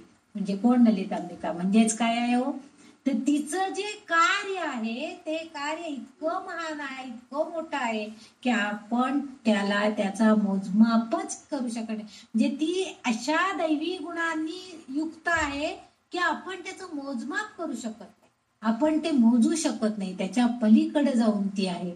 इतकी महानता, इतकी महनीयता, इतकं मोठेपणा तिच्याकडे आहे. बृहत असं तिचं आहे. वर्तुळ कसं जसं या टोकापासून त्या टोकापर्यंत आपण जर गोल वर्तुळ काढलं तर ह्या टोकापासून त्या टोकापर्यंत मिळतं. म्हणजे इथं समजा ती सुरुवात झाली तर तिथं येऊन पुन्हा ते संपतं, पण पुन्हा तिथून सुरुवात होतं पुन्हा म्हणजे कुठल्याही एका बिंदूपासून घेतलं तर पुन्हा येऊन आपण पुन्हा त्या बिंदूला येतो, पुन्हा सुरू होणार. दुसऱ्या कुठल्या बिंदूपासून सुरुवात केली तर पुन्हा येऊन ते तिथं शेवट होणार. म्हणजे असं जे सुरुवात म्हणजे अंत आणि आदी ह्या दोन्हींच्या मध्ये असणारे बृहत हे जे आहे ते म्हणजे ललितांबिका आहे, असा थोडक्यात उल्लेख या बृहत शब्दाचा अर्थ त्यांनी इथं अपेक्षित केलेला आहे. म्हणजे तिला दिव्य ज्ञान असणारी अशी ती आहे असं सोप्या शब्दात आपण समजूत करून घ्यायचे. दिव्य ज्ञान असणारी अशी बृहती असणारी अशी ही ललितांबिका असं आपण मानून घ्यायचं. पुढचं जे नाव आहे 674 नंबरचं नाव ब्राह्मणी. आता इथं ब्राह्मण म्हणजे इथं ब्राह्मण म्हणजे ब्राह्मण कुळात जन्माला आलेला वगैरे असं काही नाहीये, तर ब्रह्म्याची पत्नी, ब्रह्मस्वरूप जाणणारा जो कोण आहे, ब्रह्मस्वरूपामध्ये जो आहे त्याची जी पत्नी असणार आहे ती ब्राह्मी म्हणजे स्त्री रूप शक्ती. थोडक्यात म्हणजे जसं भैरवाची भैरवी आपण म्हणतो, भैरव जो आहे कालभैरवाची भैरवी त्याची पत्नी, तसं इथं कामेश्वराची कामेश्वरी, कामेश्वर जो देव आहे त्याची ईश्वरी सत्ता असणारी स्त्री रूप कोणतं तर कामेश्वरी असं आपण म्हणतो. तर ब्राह्मण या शब्दाचा अर्थ जर बघितला तर जीवाचा वैदिक कर्मकांडात म्हणजे ह्या जीवनाशी निगडित असणारी जी कर्मकांड आहेत, वैदिक कर्मकांड आहेत, त्यात पारंगत असणार, ब्रह्मज्ञान परिपूर्ण असणार आणि धार्मिक सिद्धांत त्याला सगळे ज्याला ज्ञात असतात असा जो असतो त्याला ब्राह्मण असं म्हणतात. म्हणजे आपल्याकडं आपण त्याला वैदिक ब्राह्मण म्हणतो की ज्याला नुसतं ब्राह्मण पोटजातीमध्ये जन्माला आलेला आहे म्हणून तो ब्राह्मण नाही, तर ज्याला हे सगळं म्हणजे वैदिक कर्मकांड कशी करायचे त्याचं ज्ञान आहे, ब्रह्मज्ञान त्याला परिपूर्ण प्राप्त झालेलं आहे, धार्मिक सिद्धांत त्याला म्हणजे गुरुजींना आपण विचारतो गुरुजी अहो असं झालं तर आता काय करायचं आमच्याकडे, त्याला ते सिद्धांतानुसार सांगतात की हे असं आहे ना मग ते हे तुम्ही करू शकता. म्हणजे कुठलीही गोष्ट आपण गुरुजींना विचारतो की आता 2 एकादशी आल्यात मग आता आम्ही कुठली एकादशी करायची, मग गुरुजी सांगतात की तुम्ही काही वैष्णवपंथीय नाहीये, तुम्ही शिवपंथीय आहात, तुम्ही दुसरी एकादशी केली तरी चालते आणि दुसरी पहिली केली तरीही चालते आहे. म्हणजे तुम्हाला हा धर्मसिद्धांतानुसार वैष्णव लोकांनी मात्र वैष्णवांचीच भागवत एकादशीच करायची, त्यांनी पहिली स्मार्तांची एकादशी करायची नाही असा धर्मसिद्धांत सांगतो. हे ते गुरुजी सांगतात. हे ज्ञान ज्याला आहे तो कोण? वैदिक ब्राह्मण आपण त्याला म्हणूया. असा जो आहे त्याला ब्राह्मण म्हणायचं आणि त्या ब्राह्मणाची पत्नी म्हणजे ब्राह्मणी असा अर्थ आहे. आता तिलाही हे सगळं वेदज्ञान प्राप्त आहे ललितांबिकेला, म्हणून ती ब्राह्मणी या नावाला अगदी सार्थ स्वरूपामध्ये तिलाही सगळं ज्ञान आहे. तीही सांगू शकते. कर्मकांड करण्याची शक्ती, सामर्थ्य, दैवी शक्ती तिच्याकडे आहे आणि हे सगळं तिच्याकडे असल्यामुळे तिला ब्राह्मणी हे नाव सुद्धा सार्थ असल्यासारखं आपल्याला इथं वाटतं. भगवद्गीतेमध्ये भगवंत सांगतात, भगवंतांनी फार छान अर्थ सांगितलाय भगवद्गीतेमध्ये ब्राह्मण या शब्दाचा. ते काय म्हणतायत की ब्राह्मण म्हणजे ज्याच्याकडे निर्मळता आहे, ज्याच्याकडे आत्मसंयम आहे, ज्याच्याकडे तपस्या आहे, ज्याला तपशुद्ध ज्ञान प्राप्त झालेलं आहे, ज्याची शरीर शुद्धी पण झालेली आहे आणि बाह्य शुद्धी पण जो व्यवस्थित करतो, ज्याच्याकडे सहनशीलता आहे, ज्याच्याकडे सरळपणा आहे, जो निर्भय आहे, ज्याला ज्ञान आहे, ज्याला शहाणपण आहे आणि अंतर्मनाचा अनुभव सांगतो, या सांगण्याच्या आधारावर जो मार्गदर्शन करतो, जो विश्वासाने जीवन जगण्याचा प्रयत्न करणारी जी व्यक्ती आहे, असा जो सगळा आहे तो म्हणजे ब्राह्मण. भगवंतांनी आपल्याला भगवद्गीतेमध्ये सांगितलंय हे सगळं, की सगळ्या गोष्टी, आत्मसंयम पाहिजे, निर्भय पाहिजे, ज्ञान पाहिजे, विश्वास पाहिजे, सगळ्यावरती जीवन जगण्याचा प्रयत्न करायला पाहिजे त्या व्यक्तीनं. असं सगळं करणारा जो आहे तो म्हणजे ब्राह्मण. आणि अशा ब्राह्मण गुणांनी युक्त, म्हणजे असे जे गुण आहेत, आधी आपण सांगितलं की ब्राह्मण म्हणजे कोण? जो वैदिक ब्राह्मण, ज्याला कर्मकांडाचं ज्ञान आहे, ब्रह्मज्ञान आहे आणि वैदिक सिद्धांत जे सांगतात, धार्मिक सिद्धांत ज्याला सांगता येतात तो. आणि आता भगवद्गीतेच्या नुसार जर आपण विचार केला तर भगवंतांनी सांगितलेले हे जे दैवी गुण आहे, आता ह्याला आपण दैवी गुण म्हणूया. हे काही सगळ्या माणसांजवळ हे सगळे गुण असतील का? एखादा माणूस आत्मसंयमी असू शकेल, एखादा माणूस निर्भय असू शकेल, पण सगळेच गुण सगळे त्यांचे एकाच जवळ असणं हे फार दुर्मिळ आहे. आणि त्यामुळं ह्या सगळ्या दैवी शक्तींनी युक्त अशी कोण आहे तर ललितांबिका आहे. म्हणून तिचा उल्लेख वाग्देवी ब्राह्मणी असा करतात. आणि शिव आणि शक्ती जेव्हा एकरूप होतात तेव्हा आपोआप शिवाचे गुण आणि शक्तीचे गुण एकत्रित येतात आणि त्यांच्याकडे हे सगळे दैवी गुण असतात. म्हणून त्याला ब्राह्मणी या नावानं ओळखलं जातं. पुढचं जे नाव आहे ते म्हणजे ब्राह्मण. आता इथं ब्राह्मणी आणि ब्राह्मी याच्यामध्ये फरक आहे. ब्राह्मी म्हणजे वाणीची देवता, म्हणजे सरस्वती, बोलणं आपलं, याला ब्राह्मी वाणीची देवता, तिला आपण सरस्वती म्हणतो. आपण जे बोलतो ते वाचा ते म्हणजे ब्राह्मी. मागच्या नावांमध्ये जशी ती ब्राह्मणी तशीच ही ब्राह्मी म्हणजे स्त्री रूप आहे. अष्टमातांमध्ये एक रूप ब्राह्मी म्हणून आपण उल्लेख केलेला आहे. अष्टमूर्तीमध्ये केलेला आहे बघा. अष्टमूर्ती जेव्हा आपण बघायच्या अभ्यासला तेव्हा आपण अष्टमूर्तीमध्ये तिचे ब्राह्मी रूप आपण बघितलेलं होतं. आता ह्या ब्राह्मी रूपामध्ये ही ललिता माता जी आहे ही ब्राह्मी रूप म्हणजे या अष्टमातांमध्ये एक रूप तिचं जे आहे ते या ब्राह्मी नावाने ओळखलं जातं. म्हणजेच काय आहे तर सरस्वती रूपामध्ये सुद्धा ती प्रकट झालेली आहे. म्हणजे आपल्या वाचेवरती, आपल्या बोलण्यावरती सुद्धा तिचं नियंत्रण असतं. तिची शक्ती नसेल तर आपण शब्द तोंडातून उच्चारू शकत नाही, आपल्याला नीट बोलायला येत नाही. म्हणजे त्या वाणीवरती सुद्धा तिचंच नियंत्रण आहे आणि म्हणून तिला त्यांनी ब्राह्मी या नावानं ती ओळखली जाते. ज्याला काही जणांना बघा आपण म्हणतो अहो त्या माणसाला वाचा सिद्धी आहे. म्हणजे काय आहे हो तर त्या ललितांबिकेचं ब्राह्मी या स्वरूपामध्ये असणार तिचं जी शक्ती आहे ती त्याला प्राप्त आहे त्या व्यक्तीला. आणि मग त्यांनी जे बोललेले शब्द आहेत ते सगळे खरे. आपण म्हणतो ना आता तिला काय बोलायला देऊ नका बाबा, ती काय बोलेल ना ते सगळं, किंवा तो काय बोलेल ना ते सगळं खरं होतं आणि नका आता त्याला गप्प बसवा बरं, तो काही बोलू दे नको. त्यांनी काही बोललं आणि चुकून जर तसंच काही घडलं तर आपण म्हणतो त्याला वाचा सिद्धी आहे. ही जी सिद्धी प्राप्त होते ही त्या ललितांबिकेच्या ब्राह्मी या नामामुळं, या दैवी शक्तीमुळे होते, असं त्याचा थोडक्यात अर्थ इथं आहे. पुढचं जे नाव आहे 676 नंबरचं नाव आहे ब्रह्मानंदा. ब्रह्मानंदा या नावामध्येच मुळात ब्रह्म आणि आनंद असे दोन शब्द आहेत. आता आपल्याला मी बरेच वेळेला सांगते की ललिता माता शाश्वत आनंदाच्या रूपात आहे, म्हणजेच ब्रह्मानंदाच्या रूपात आहे. हा उल्लेख बरेच वेळेला आलेला. उपनिषदामध्ये असे सांगतात की आनंद हेच ब्रह्म आहे. उपनिषद काय सांगतं? आनंद हेच ब्रह्म आहे आणि या ब्रह्मामध्ये ती आहे ललितांबिका. म्हणजेच काय आहे हो? तीच ब्रह्मानंद आहे असं आपण सहजपणे म्हणू शकतो. म्हणजे ललितांबिका म्हणजे शक्ती आणि शिवाच्या एकत्रित आनंद व्यक्त करण्याने निर्मिती होते.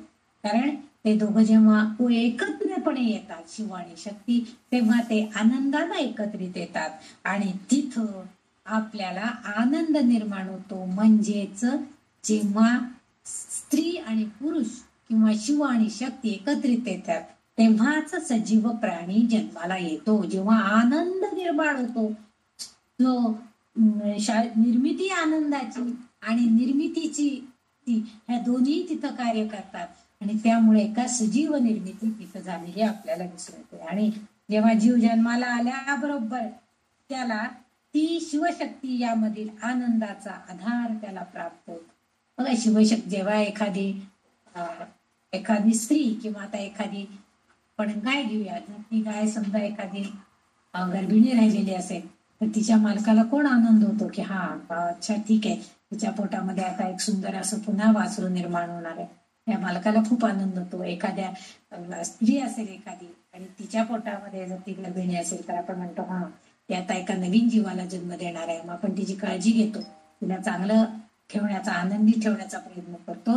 आणि हा आनंद तिला आधी सुद्धा शिवशक्तीच्या एकत्रित येण्याचा जो आनंद आहे तोच आनंद तिलाही मिळालेला असतो. आणि जेव्हा ह्या शिवशक्तीच्या आनंदाचा आधार त्या जीवाला म्हणजे जन्माला आलेल्या जीव म्हणजे आपण जो जीव घटक निर्माण झालेला असतो त्याच्यामध्ये, पण तेव्हा त्याचं आयुष्य संपतं. तो जीव सजीव वाढतो मोठा, त्याची यात्रा आपण बघितलंय, लोकयात्रा ती सगळी होती. हे सगळं जीवन प्रवास झाल्यानंतर शेवटी काय होतं? पुन्हा त्याचं विघटन होतं, आयुष्य संपतं. पण नुसतं संपतं का नाही, देह संपतोय त्याचा, शरीराचं यात्रा संपते, पण आत्म्याची संपत नाही. आत्मा पुन्हा दुसऱ्या कोणत्या तरी रूपात जन्म घेतो आणि तेथे त्याचे स्वरूप अदृश्य होते. म्हणजे तिथं तो प्रत्यक्ष ती त्या स्वरूपामध्ये नसते, आत्म्यामध्ये ती आहेच, ती पुन्हा दुसऱ्या वेगळ्यामध्ये. म्हणून ललिता मातेचं स्वरूप वर्णन करताना वाग्देवी तिला म्हणतायत की ब्रह्म आनंद देणारे ब्रह्मानंदा, शाश्वत आनंद दात्री, असं तिचं संबोधन यांनी तिथं तिला वापरलेलं आहे. कारण तीच जीवाला जन्माला घालून जगाला आनंद देते आणि आपणही स्वतः शिवाबरोबर एकत्रित येऊन आनंद प्राप्त करून घेते. म्हणून तिला त्याने ब्रह्मानंदा असं नाव तिथं दिलेलं आहे. आणि ब्रह्मा म्हणजे आपल्याला माहिती आहे निर्मिती करणारा, त्याच्याबरोबर एकत्रित असताना तिला जो आनंद मिळतो तो म्हणजे ब्रह्मानंद. आणि तो आनंद ब्रह्मानंदा, दा म्हणजे दायिनी, देणारी, तो आनंद आपल्या साधकांना देणारी ही ललितांबिका आहे. म्हणून तिचं नाव इथं ब्रह्मानंदा असं वाग्देवींनी उल्लेख केलेला आहे. पुढचं जे नाव आहे ते नाव आहे बलिप्रिया. 135व्या नामामधलं हे शेवटचं नाव आहे श्लोकामधलं, नामामधलं नाही, 32व्या श्लोकामधलं बलिप्रिया. बली अधिक प्रिया म्हणजे आता इथं बली हा जो शब्द आहे आपल्याला नेहमी बली म्हटलं की बळी द्यायचा, कशासाठी तरी बळी द्यायचा असं आपल्याला वाटत असतं, असा अर्थ नाही आहे. इथं बली म्हणजे आपल्या अन्नभक्षणामधला काही भाग अर्पण करणं, हा जो अर्थ आहे तो इथं अभिप्रेत आहे.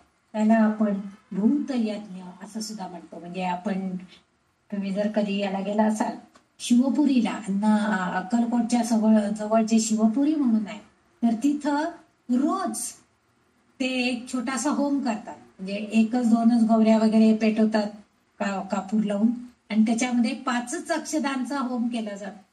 म्हणजे एक प्रकारचं बली आहे तो, म्हणजे त्या अक्षदांना आहुती दिली जाते.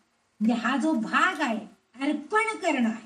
आपल्या जवळ असणाऱ्या काही गोष्टींमधलं काही भाग दुसऱ्याला देणं, अर्पण करणं, ह्याला बली असा अर्थ त्यांनी लावलेला आहे. बली प्रिया, आणि ते तिला आवडतं. आता इथं यज्ञ भागामध्ये सुद्धा काही अर्पण केलं जातं, काही गोष्टी दुसऱ्याला आपण देऊन टाकतो. आपण काय करतो, आपण 1 लिटर 2 लिटर 4 लिटर 10 लिटर काय जे दूध घेत असो ते दूध घेतो, ते तापवतो. तापवल्याबरोबर आधी त्यातला आपण देवाला एवढं भांडभर काढून ठेवतो. म्हणजे त्यातला भाग आपण जे दूध दिवसभर आपल्या निर्वाहासाठी वापरणार आहोत, काय चहा करण्यासाठी वापरू, पिण्यासाठी वापरू, ताक दही दूध करण्यासाठी ज्यासाठी आपण वापरणार आहोत, त्याच्यातला काही भाग आपण नैवेद्यासाठी रोज ठेवतो. आणि हे नैवेद्य हे तिला अतिशय आवडतं. नैवेद्य दाखवल्यावरच त्या पूजनाची परिपूर्णता होते हे आपल्याला माहिती आहे. कुठल्याही गोष्टीसाठी आपण म्हणतो काही नसलं तर आणा एवढीशी साखर तरी ठेवा नैवेद्याला, असं आपल्या घरात सांगितलं जातं. काही नसेल, आज फळ नाही का नैवेद्याला, नाही आहे बाबा आणल्याचं राहिले, ठीक आहे साखर तरी आणा एवढी नैवेद्याला, असं आपण आणतो. म्हणजे काय तर कोणत्याही कार्याच्या पूर्तीनंतर त्याला काहीतरी अर्पण करायचं. काय अर्पण करायचं, जे आपल्या जवळ आहे ते त्यातलं. मग माझ्याजवळ साखरेचा डबा भरलेला आहे, मी 1 चिमूटभर 2 चमचे साखर देवाला अर्पण केली, आणि ही तिला अतिशय प्रिय आहे. आपण जर मनापासून भक्तिभावानं जर आपण त्या दिवशी समजा एखादे आपल्या घरामध्ये सत्यनारायण पूजा आहे म्हणा, एखादं होम हवनाची पूजा आहे, किंवा इतर कुलधर्मासाठी केलेली पूजन हवन असेल, तर आपण खूप मनापासून जर स्वयंपाक केलेला असेल, छान नैवेद्य झाला की आपोआप नैवेद्याला पाणी फिरवून आपण समर्पयामी असं म्हटलं की आपल्याला ढेकर येत. आता ही ढेकर काय आपण काय लगेच तो प्रसाद खाल्लेला असतो का, नाही. पण आपल्या अंतरात्म्यामध्ये जो परमात्मा बसलेला आहे तो काय करतो की तू हे जे मला अर्पण केलेलं आहे, हा जो बली म्हणजे नैवेद्य मला जो अर्पण केलेला आहे तो मला आवडला आहे, म्हणजे मी शांत झालेले, माझी भूक भागलेली आहे. आपण ढेकर केव्हा येते, आपले जेव्हा भूक शमती, आपण तृप्त होतो त्यावेळेस आपल्याला ढेकर येते. मग इथं त्या देवतेला सुद्धा ढेकर येते, म्हणजे कशाची, तृप्तीची. केव्हा, जेव्हा आपण त्याला काही भाग अर्पण करतो तेव्हा. हे झालं देवादिकांचं उदाहरण. दुसरं इथं आणखीन एक अर्थ असा आहे की येथे बली म्हणजे पराक्रमी योद्धा असाही एक अर्थ अभिप्रेत केलेला आहे. म्हणजे जे आता हे योद्धा जो आहे तो फक्त काय रणांगणावर जाऊन युद्ध करणारे जे आहेत, पूर्वी असायचं की धनुष्य बाण किंवा तलवार धारी घेऊन लढायला जाणारे योद्धे म्हणजे योद्धा. इथं आपण क्षणाला आपल्या अंतर्गत असणाऱ्या शत्रूंवर, म्हणजे समजा आता डायबिटीस आहे किंवा आपल्याला बीपी आहे, ह्या या व्याधींवरती सुद्धा हे रोगच आहे, हे म्हणजे आपल्याला एक प्रकारे त्यांच्याशी युद्ध करायचंय. मग वेळेवर बळी घ्यायची, वेळेवर औषधं घ्यायची, हे आपण त्यांच्याशी युद्ध करतो आहोत. अंतर्गत बाह्य शत्रू सुद्धा आपल्या बरोबर आहे. आपलं चांगलं झालेलं कुणाला बघवत नाही, मग त्यांना लगेच त्यांच्या डोळ्यात खुपतं. असं बाह्य शत्रू सुद्धा आहे. किंवा आपला समजा आपण कितीही चांगलं काम केलं तरी आपल्या चांगल्या कामाला कोणी चांगली पावती देत नाही, असे वाईट विचार करणारे, म्हणजे दुर्विचार असणारे, दुष्ट प्रवृत्तीचे लोक सुद्धा आजूबाजूला असतात. हे बाह्य शत्रू सुद्धा आहेत.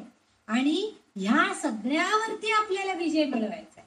म्हणजे अंतर्गत शत्रू आणि बहिर्गत शत्रू हे जे आहेत हे सगळे असा ह्याच्यावरती मिळवायचा आहे. म्हणजेच काय करायचंय तर साधकाला. आता बाह्य शत्रू जरी कितीही आपल्याला कोणी, मी रोज ते प्रार्थना म्हणते तेव्हा ते प्रार्थना म्हणताना मी रोज ही ओळ म्हणते की वाटो कसाही गुणहीन सदा जनामी, मी कोणाला कशी गुणहीन वाटू दे, ठीक आहे मी गुणहीन तर गुणहीन, त्यांना कसं का वाटेना, पण हे देवी तू मात्र तसं मला म्हणू नको, कारण मला गुणहीन न राहता गुणवान व्हायची जी ताकद आहे ती तूच देणार आहेस. ही प्रार्थना रोज पण मी प्रार्थना म्हणताना करत असते. तसं इथं त्या योद्ध्याला, म्हणजे तो जो जीवात्मा आहे त्या साधकाचा, त्यांनी काय केलं पाहिजे, अंतर्गत शत्रू म्हणजे आपली इंद्रिय, गोड खायचं नाही, डायबिटीस आहे तरी सुद्धा गुळपोळ्या पडती, एक नाही आणखीन एक घाला, खाणारच आहे मी आज, असं एक दिवस खाल्लं तर काय होतं. हे जे आहे ते इंद्रिय दमन हे करायला पाहिजे. म्हणजे त्या शत्रूंवरती आपण मात करायची आहे. म्हणजे आतलं त्यासाठी काय पाहिजे, मजबूत शरीर, मजबूत मन पाहिजे. म्हणजे आपली मनाची धारणा सुद्धा इतकी कंट्रोल आपल्या मनावरती पाहिजे की नाही मला गोड खायचं नाही ना, ठीक आहे, मला तुम्ही एक फक्त एवढा तुकडा नैवेद्य म्हणून किंवा तो केलेला पदार्थ आहे त्या पदार्थाचा अपमान नको, मला एक तुकडा घाला, तेवढ्या याच्यावर मी समाधान मानू. हे मनाचं नियंत्रण पाहिजे. म्हणजे मन मजबूत पाहिजे, शरीर मजबूत पाहिजे. मला हे सगळं सहन करायला ताकद तर पाहिजे ना. काहीच खायचं नाही, काही नाही, मनाने पण आपण मग दुर्बल होऊन जातो. आपलं जर मन ताकदवार असेल ना, तर आपण सगळ्या कुठल्याही शत्रूंशी लढायला आपण सबळ होतो. म्हणजे आपल्याकडे ते बळ येतं. आणि हे जर ती शक्ती ही ललितांबिकाच आपल्याला देत असते. म्हणून ते शरीर, ते आत्मज्ञान प्राप्त करण्यास आपण कारण हे आत्मज्ञान आपल्याला अजून काहीच प्राप्त झालेलं नाही.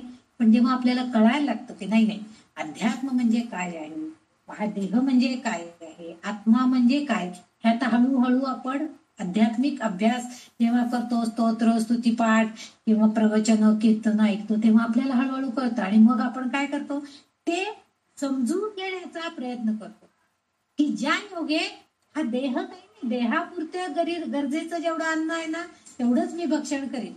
अति अन्न मला आवडतंय म्हणून मी खाणार, मला पाहिजे म्हणून मी खाणार, असं विचार करणार नाही. देहाच्या गरजेपुरतं अन्न भक्षण करेन, बाकीच्या वेळेला मी नामस्मरणामध्ये घालवीन. हे सगळं आकलन, ही सगळी शक्ती हे प्राप्त करण्याचं देण्याचं काम कोण करतं, तर ही ललितांबिका करते. म्हणून तोच साधक किंवा तोच भक्त ललितांबिकेला प्रिय आहे. जो साधक अशा तऱ्हेनं आपलं आध्यात्मिक बळ वाढवून आपल्याला आत्मज्ञान प्राप्त करून घेण्याचा मार्ग अवलंबतोय आणि त्यासाठी असणार मजबूत शरीर, मनाची दृढता, हे सगळं तो आपल्याला प्राप्त करून घेण्याचा प्रयत्न करतोय. आणि असं ज्याच्या मनाची धारणा झालेली आहे त्याला नक्कीच ललितांबिका काय करते, त्याला मदत करते. म्हणजे तोच तिला आवडतो, असा साधक तिला आवडतो. आणि मग ज्याच्याकडे तिला ही जाणून घेण्याची क्षमता आहे, म्हणजे तिला जाणून घेतलं तरच कळतं ना आपल्याला. आणि मग आपोआपच काय होतं, शारीरिक आणि मानसिक ताकद त्याची वाढते. पण मग तीच बुद्धी देते की अरे तुला डायबिटीस आहे, डायबिटीसमुळे मग तुझं इतर शरीर पण कसं पोखरून जाणार आहे, त्याच्यापेक्षा तू नको खाऊस गोड, गोळ्या औषधं वेळेवर घे, हे ती सांगायला लागते. किंवा खोकला येतोय तरी तळलेला मला वडा आवडतो, मला खायचाच, असं म्हणून का खातोय, खोकून खोकून छातीच्या बरगड्या दुखायला लागल्या तरी तू ते खातोय, ही भावना ती करून देते. म्हणजे मानसिक जी धारणा आहे ती बदलायला ती भाग पाडते आपोआपच. म्हणजे मानसिक ताकद आपल्याला मिळते आणि मग आपोआप मानसिक ताकद वाढली की आपली शारीरिक ताकद सुद्धा वाढते. म्हणजे आपल्या हातून जी कृती घडणार आहे ती कृती कशी असणार आहे, अर्थातच चांगली असणार आहे. मग समजा आपण जर आपणहून आनंदानं आपण म्हटलं नको मला आज खोकला झालाय ना, मला आज वडा बिडा काय नको, तुम्ही सगळेजण आणून खावा बरं का, मला काही त्याच्याबद्दल धरू नका, तुम्हाला काय करायचं ते करून खावा, मला नको, हे तुम्ही जेव्हा आनंदानं सांगता तेव्हा हा आनंद इतरांनाही मिळतो की खरंच आज खोकल्याला त्यांनी मानलं बाबा आणि आज त्यांनी नाही खाल्लं बरं का. म्हणजे हा आनंद दुसऱ्याला देण्याचं कार्य, हे सत्कार्य आपल्याकडनं घडते. जे त्यांना जर इच्छा आहे, त्यांची आसक्ती आहे खाण्यामध्ये, ती त्यांची पुरवून घेतली जाते. पण मी त्यांना सांगितल्यामुळे काय होते, त्यांच्या मनाची खंतही आपोआपच कमी होते. आणि मी मनाचा मोठेपणा करून सांगितल्यामुळे काय होते, आपोआपच मलाही आनंद आणि त्यांनाही आनंद. आणि हे बळ, ही शक्ती प्रदान कोण करतं, तर ही करते ही ललितांबिका. आणि म्हणून त्याच्या वेळेला आध्यात्मिक प्रगती करत असताना किंवा परमार्थिक आपली शक्ती वाढवत असताना काय करतो तो भक्त, त्या देवतेला काही नैवेद्य अर्पण करतात आणि त्यामुळे ते तिला आवडतात. म्हणजे हे सगळं का सांगितलं, तर हा भूतयज्ञ आहे. म्हणजे आपण जे काही खाणार आहोत किंवा जे काय आपल्याकडं आहे त्यातलं काही दुसऱ्याला देणं, अर्पण करणं, याला म्हणायचे भूतयज्ञ. आपल्याकडे असणारं दुसऱ्याला देणं, त्याच्यावरती दया म्हणून म्हणजे माझ्याकडे 10 शाली आहेत, मी 10च्या 10 एकदाच अंगावर घालून बसणार आहे का? नाही. मग त्याच्यातले एक 2-4 थंडीत कुडकुडणारे 4 जर आपले हे असतील, वॉचमन वगैरे असतील किंवा रस्त्यावर बसणारे कुणी जर असतील तर त्यांना द्यायला काय हरकत आहे? हा एक प्रकारचा यज्ञ आहे. म्हणजे जे आहे आपल्याकडे आहे, जास्तच पण आहे, मग ते दान म्हणून द्यायचंय, दुसऱ्याला द्यायचंय. अशा गोष्टी, अशी सत्कार्य आपल्याकडनं घडतायत, हे तिला आवडतं. असं अर्पण करणं तिला आवडतं. भक्ताकडून हे सर्व कार्य ती घडवून आणते आणि यासाठी तीच मदतगार आहे, तीच आपल्याला मदतनीस म्हणते. म्हणूनच तिला बलिप्रिया असं म्हटलेलं आहे. म्हणजे इंद्रियांना जिंकण्यासाठी, आता हे शारीरिक बल वाढवताना इंद्रियांना आपल्याला जिंकायला पाहिजे. इंद्रियांना जिंकण्यासाठी आवश्यक असणारं बलिष्ठ असं ज्ञान, म्हणजे त्याच्यासाठी आवश्यक असणारी दैवी ज्ञान आपल्याला ती प्रदान करते, सांगते, आपल्याला त्यासाठी पूर्त करते, आपल्याकडनं ते घडवून आणते.